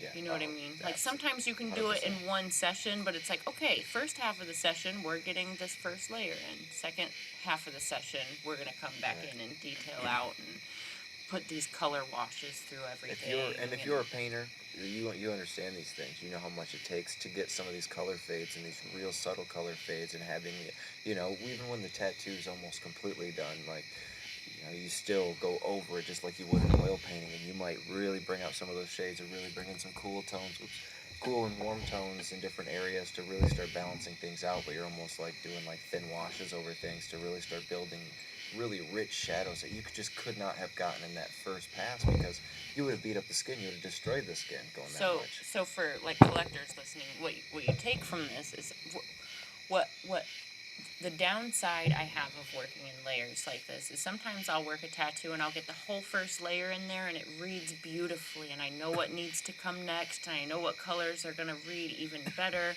but my client will say it looks finished to me, and then they don't come back for the next session. Right. Yep. So these are the, I guess, as a collector who's listening, what would be awesome for you to take from this is trust your artist. Like if they say there's another session, it's because they see more. And if they see more, it's because there's more to the story, or more to something that you guys talked about, or more to, like, there's just more to come. So when your artist says, like, come back, don't look at your piece and say it looks finished enough to me, I don't know how it could be better. Like, go back, because it's heartbreaking to us as artists to have a piece where it's like, it's not at its potential, and it could be so much more. That could be the show-stopping piece if you would come see me again. But now it's just like mediocre and kind of like there. Yeah, people will look at their piece after a session like that, after a follow-up session, and they're like, holy shit, I can't believe how transformed this is. Oh man, especially your pieces, like seeing the richness of a finalized piece, like I know what it takes to get there. Not saying I get there with it, but like I can see the work it takes to do that, and seeing, being a painter and stuff, you can see how it's unachievable without the layers. And so trusting your artist is Even in my own so work. important. If your artist wants another pass, come in for that next pass. Do what it takes to get in. You can wait a little while if you absolutely have to, but Yeah, you were with me if on they my want another last pass, session when we came out, and the day before I was like, I don't think he's really going to do too much more in this session, or on this side. I think he's going to mostly work on the other side, and it'll be easy. Nope. You saw so many more things that needed completed that, like, in my eye, even like being familiar with your work and like understanding so much of the process as an artist myself, I still looked at it and I was like, oh, he'll just nicks and dings and we'll be on to the other side. Nope. It was a whole nother Nicks day, and but it dings. looked so beautiful. layer Like over everything. it needed it. Like, I trusted Guy. I wasn't gonna be like, no, stop. But like until I sat down, I thought we were really close to finished, but there was so much more development that happened. So that's even a reminder for myself that, like, even though it looks close, sometimes there's so much further it can be pushed. Well, also as a disclaimer with Fawn's armpits, I definitely held back a little bit, and I didn't saturate in each session as much as I might feel comfortable working somewhere else. I really tried to keep it light. And my heels were great. I mean, I was slow motion the next couple of days and pretty beat up feeling, but the skin healed beautifully. Like actually in my armpit all the way down to like the more rib areas, like everything healed beautifully. It stayed dry, and I pretty much just let everything heal dry. I didn't even really do much other than clean it, dry it, and be on with it. But I had minimal itching, super silky heel, no cracking at all, even with the crease in my armpits. Beautiful. It definitely lends to see how delicate you can work with the skin but still be effective. Good. It's good to see. It hurts. Still hurts just as much, but it's really cool to see how nice of a heal it was. So strange being the collector. I don't know if I talked to you about that before, but it is amazing how nice they healed. Yeah, it's important to be in the collector's position, actually. Yeah. I think that a lot of tattooers end up, of course we have this honeymoon period early on when we're getting tattooed a lot. And then, there might be a stretch of time where there's not much collecting going on and we're just tattooing other people. And, I think it's important to just make a habit of steadily getting drilled on, once or twice a year at the very least. Right. Just for that karmic reminder. Yeah, and also just to be in touch with the art form and remember why we love it. We see our own collections improve, and Absolutely. in my case, we're reworking stuff that's been in my collection for 30 years or whatever, and resaturating things that were done 10, 15 years ago, because why not, right? Mm-hmm. And I don't have any problem doing that. I don't feel like it should be one and done. Because I enjoy the whole process, and I like everything about getting tattooed except for the actual pain. Right. I'm exactly with you on that. I feel that. I was thinking, after one of our segments earlier, you were talking about you and your sister going and getting tattooed together. And is that Hannah? Did you guys go together? So you guys went together. You got your first tattoos together. Would you have imagined that would have sparked what your life turned into? Yeah, absolutely. Even the week prior to that, like, we made an appointment, and in the days before the appointment, I had dreams about doing tattoos, even though I had no idea what the equipment looked like. I had dreams about teaching tattoos and about addressing a tattooed audience from a stage, and I was like 16. That's Just awesome. Yeah. swallowed you up right from the start. Yeah, Right. That's Like very, just giving you them premonitions early. it's the very idea of it. It was just, I'd never even thought about it before Hannah brought it up. But as soon as she did, it was just the absolute best idea ever. Well, That's so I'm glad cool. you guys went and got tattooed. Right. Yeah. What a journey you've had. Yeah, me too. Thanks, universe. Thanks for Right. Thanks for all making Guy get all things tattooed. that brought us to these situations. Yeah, Combination so- of everything. One Thanks, line of that. universe. Oh man. So fun. Let's hear your story. What was the moment that you realized that tattooing was something that you actually connected with?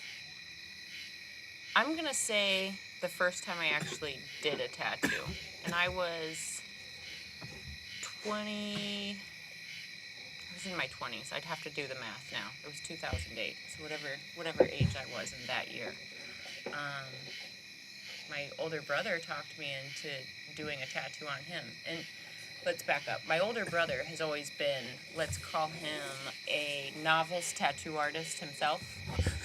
Okay. So from his early teens on, he was tattooing himself, our cousins, like a lot of people Kitchen in tattoo town. guy? Yeah, that's him. So Still? Still, yes, absolutely, Oh, absolutely, oh, yeah, man. yeah. Nice. Like I've even tried to I can help you. Like if I can do it, you can do it. But anyways, thanks, that's a pal. whole other Oh, story. great, you That's a know. whole other story. But he was like, hey, I want you to do this tattoo for me, and I was like, I'll draw it. But have Speedy do it. And he's like a mutual friend of ours who does tattoos as well. He's done a ton of his work, and so I'm like, I'll draw it, have Speedy do it. And he's like, no, I really want you to do it. I'll set my equipment up. I'll tell you what to do. And I'm like, all right. He talks me into it. So I go over to his house. And what he wants, I didn't know this, but he wanted his wife's name, his wife at the time's name, in a banner on his arm. So I draw it up. It was just like a simple script lettering, simple banner, but big and curly and like shaded. And, you know, it looked all right. Like for, you know, I'm going to say a first year tattooer, it looked all right. It healed a little bit light, but it was all right. I didn't tear him up. Better than healing scarred, yeah. Yeah, I definitely always erred on the side of caution from the beginning. But as we're setting things up, and you know, he's telling me like what does what and what goes where. And mind you, this machine plugged into the wall, so I don't even know what kind of regulator this was. So I'm not real sure. Okay. Interesting. So we had some cobbled up equipment I was working with. It was a real machine, however, not the best quality. I don't know about the power supply. That was something else. But anyways, he's like, it's not quite like drawing. It's like drawing, but it's not like drawing. And I get to doing it, and like as like the first couple of like just touches to the skin, I was like, this is painting. I was like, this is like painting with charcoal at that. So by like instantly making the connection of like black tattoo ink with charcoal, mentally it just like opened this immediate window of like my own understanding of black and gray work and like how to approach lines and things like that. But it was pretty magic in that moment because it just felt right. Like within 30 seconds of that needle in the skin, it just like I knew how to hold his arm, and I knew that skin needed to be tight, and I just, like, there were just certain things that were just so intuitive that first time that it was like, this is it, this is what I need to do. And before that, I was on the path of retail management. I had climbed with every company that I was with. Like, I was working on, like, you know, I was already a traveling manager for the company that I worked for. Like, I traveled and set stores up, and like, I was basically climbing the corporate ladder with different retail companies. So to like go from art school to retail back to art was just an uncanny perfect fit. So that's how it happened for me. Nice. And at that time I only had a few tattoos myself. I think 3. I had my foot, a little one on my hip and my ribs. And when you got those tattoos, it didn't occur to you then that it would be interesting to try it, or you just didn't follow through on it? So at the time, it was really hard to find good artists that looked at tattooing like it was an art form. So I looked far and wide. I still lived in Michigan at the time, and I found an artist in Saugatuck. Her name was Carissa Gray, or is Carissa Gray. She still tattoos. But her work looked just bold and like, it looked like graffiti, but in the best kind of way. It looked like the best artistic graffiti. It was just something I hadn't seen anywhere else in any of the other tattooers that I had seen. So it's a 75-mile drive from Ionia to Saugatuck, maybe a little bit further than that. So, like, my very first tattoo, I feel like I traveled to. I was just a little shy of 19. But being an artist, I was already a pretty good artist early on. You know, like, I was one of the art nerds in my high school, so, you know, I was already a decent artist. So I couldn't have artwork on my body that, like, wasn't good. So early on, it was more about finding an artist that I knew was going to do a good job and treat it like art and not just treat it like pick and stick and be done with it. You know, I wanted an artist that like I could trust to do what I wanted and do it right, but still do what they needed to do as an artist. So I think because I had all those like apprehensions and I was so afraid of getting bad tattoos, I was so afraid of getting something that I wasn't gonna like, that apprehension didn't, it kind of blindfolded me from seeing how in love with it I already was. You know what I mean? Like the nervousness of getting something I wouldn't be satisfied with. And long story short, I love all of my work. Like my only regret is if I would have known that I was going to get this covered that early on, my first tattoo would have been so much larger. You know, I really thought I was going to have a few tattoos and that was it. Yeah, you really bypassed the regretful tattoos, which is pretty awesome. Yeah, I was definitely really patient with it. But I've always loved art, so just loving art and creation, it's always been like the most fun form of like playing God for me. And I don't know, maybe that's kind of a narcissistic thing to say, but to play God with a piece of clay or do whatever you want, whatever you learn, a piece of charcoal and a piece of paper, like those are two of the most elemental things that you can get. They're literally wood on wood or wood on cotton. So just the ability that artists have to create is just amazing to me. Like, I'm amazed with how the world is and how it's been created and how it creates and recreates itself. And I think it's really amazing that artists get to dabble in that a little bit. Mm-hmm. And as tattooers, the more special thing is we get to dabble and share that with a person who now gets to carry it with them forever. Yeah. Jordan, when did you realize you were in love with tattooing? Junior in high school. I am 28 right now, so that was probably about 11 years ago. I fantasized about it a lot in high school. I was like, I don't know, I grew up in a school where there was not a lot of like dudes who were artistic or anything, so I was like the only guy who was like, you know, artistic and like who actually like cared about art and was just always traveling from art room to art room, constantly skipping other classes just to work on a project I'm obsessing about. And I don't know, I just started, you know, I think someone might have like mentioned I should start tattooing or something. I started just paying attention to that and started thinking about it, and it just became kind of like an obsession for a while, and just really, really wanted to get a tattoo machine. I was totally broke, had no money back then at all, like no job, wasn't about to work, didn't have a car or anything.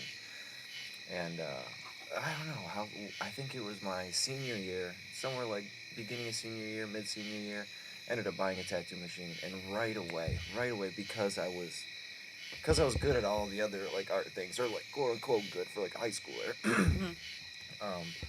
All my friends wanted to get tattoos from me. Everyone wanted to get tattoos, and so me not knowing anything about the tattoo industry at all. Did you have self-control or did you slaughter your friends? I slaughtered my friends.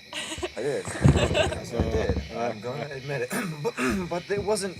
Luckily, I did bypass a lot of terrible tattoos. You know I tried to. I stayed within my range of what I felt like I could do, but I also fucked up those probably in the beginning. The nice thing about getting a bad tattoo from a good artist who was early in their career is, in case nobody ever tells you this, you now have a coupon for like an artist that cares will always make that up to you every time they see you. Like whether you want it covered, whether you love it, whether you hate it. I don't want you out there running if you around hit with that artist up after they've actually gotten good and honed their skills, you will end up with the homie hookup and a baller tattoo. My friends running around with those old tattoos love them. They don't even want to cover them up. They're so happy about it. I mean, I love it when people love my super early work. I love when I can just be like, look at this is, look at this, and now look at this. And they're like, tell people how they wait another 15, 20 years. Eventually, they'll let you rework them. Yeah, right. I love showing off my old stuff. I just have to be patient.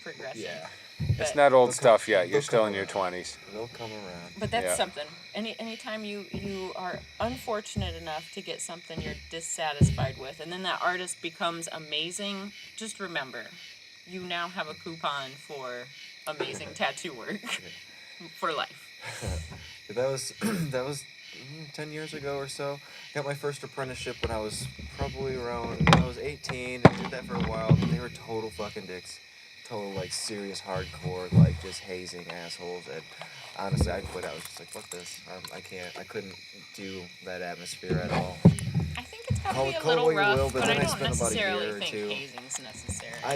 I don't know. I just totally felt degraded. Like they just wanted they just wanted work, and they weren't teaching me shit after being there for quite a few months, and it just Yeah. wasn't working out. I don't know. I wasn't learning anything at all. I wouldn't even let me watch things. I'm just like I got no reason to be here if you guys are gonna fucking make me eat like baby food in front of people and shit. And it'd be like in front of like they'd have a whole like room full of clients wait in. They'd be like do 250 push-ups, and then like.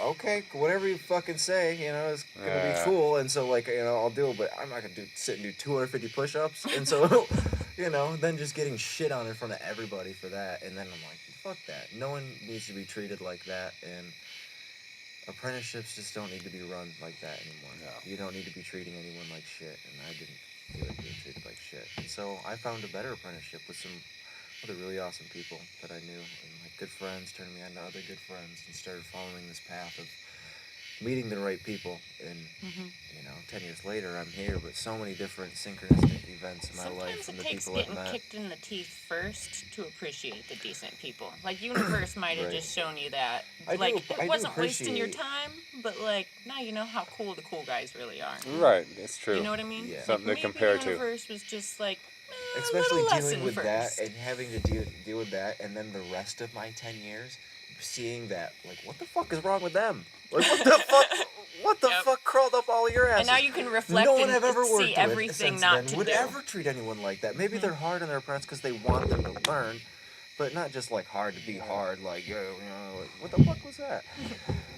But that's exactly what you guys just said. Like, I didn't know anything. I was just young and I wanted to learn tattooing. So anyone who let me through the front door, I was ready to do whatever it took to learn tattooing.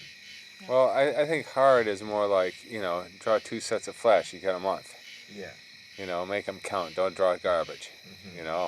Here's your subject.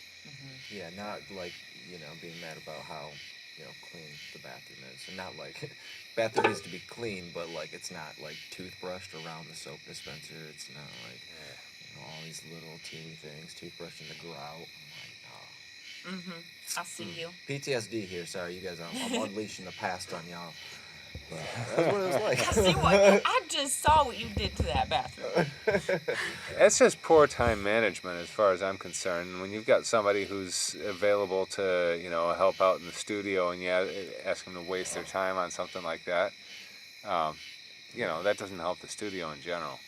Yeah. But, I was lucky in that sense that my boss just wanted heroin, so he needed me to be as functional as possible, as quickly as possible. So nothing was held back. And it was a pretty quick process. Yeah. And for some people it's that way. For some people they stretch it out, sometimes for years. Spoke to an Italian tattooer, Lady Sarah, who had been in this shop for something like 7 or 8 years, with this guy just kind of leading her on, saying, yeah, eventually you'll tattoo it. And she was doing all the drawings, just basically doing everything, the stencils, everything. Then he would sit down and do the tattoo, And so, sometimes they'll take advantage of you. Yep. It's different for everybody. And, if you're in a dead-end apprenticeship, you should recognize it as such. If you feel like they're deliberately holding back on you because they just want you there for scrubbing the toilet, then eventually you might have to look around and see if there's not better options. Yeah, for sure. But, yeah, I mean, then I became a professional from there on out. Yeah, we all have our bumps. Well, it came a long way to get here, that's for sure. I feel like this was a good notch in the spiritual journey. But I think that's probably a good time to start wrapping up. We're at a half an hour here. We've got a good couple hours worth of. We'll kill a little time till Guy comes back up here. We'll officially sign off nicely with all 3 of us. Yeah, we will. Yeah.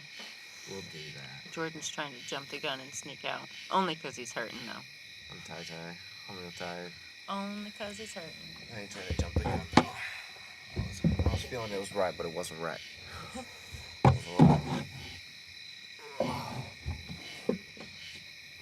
It is crazy how far it can take you, huh?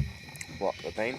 No, just tattooing in general. Oh, yeah. Just Oh, man. a little mark. My life, I would have never thought my life would be what it is right now. And also seeing what it can be because of this now, and where I'm at now, and what the future can be because of the things that I have access to now. Cosmic pirates. All right, we're ready to sign off now. Guy's back. Okay. All right, it's been an awesome trip, Guy. Oh, Guy, yeah. thank you so much, man. You've got everything. Yep, I think Yeah. we'll probably do one more walk through the studio to make sure we haven't Oh, yeah. forgotten You wanted anything to important. make another date. Oh, yeah. Let's, All right, let's set guys. another How long date. do you wanna We'll- wait? We'll sign off of this thing. Yep. We'll check in.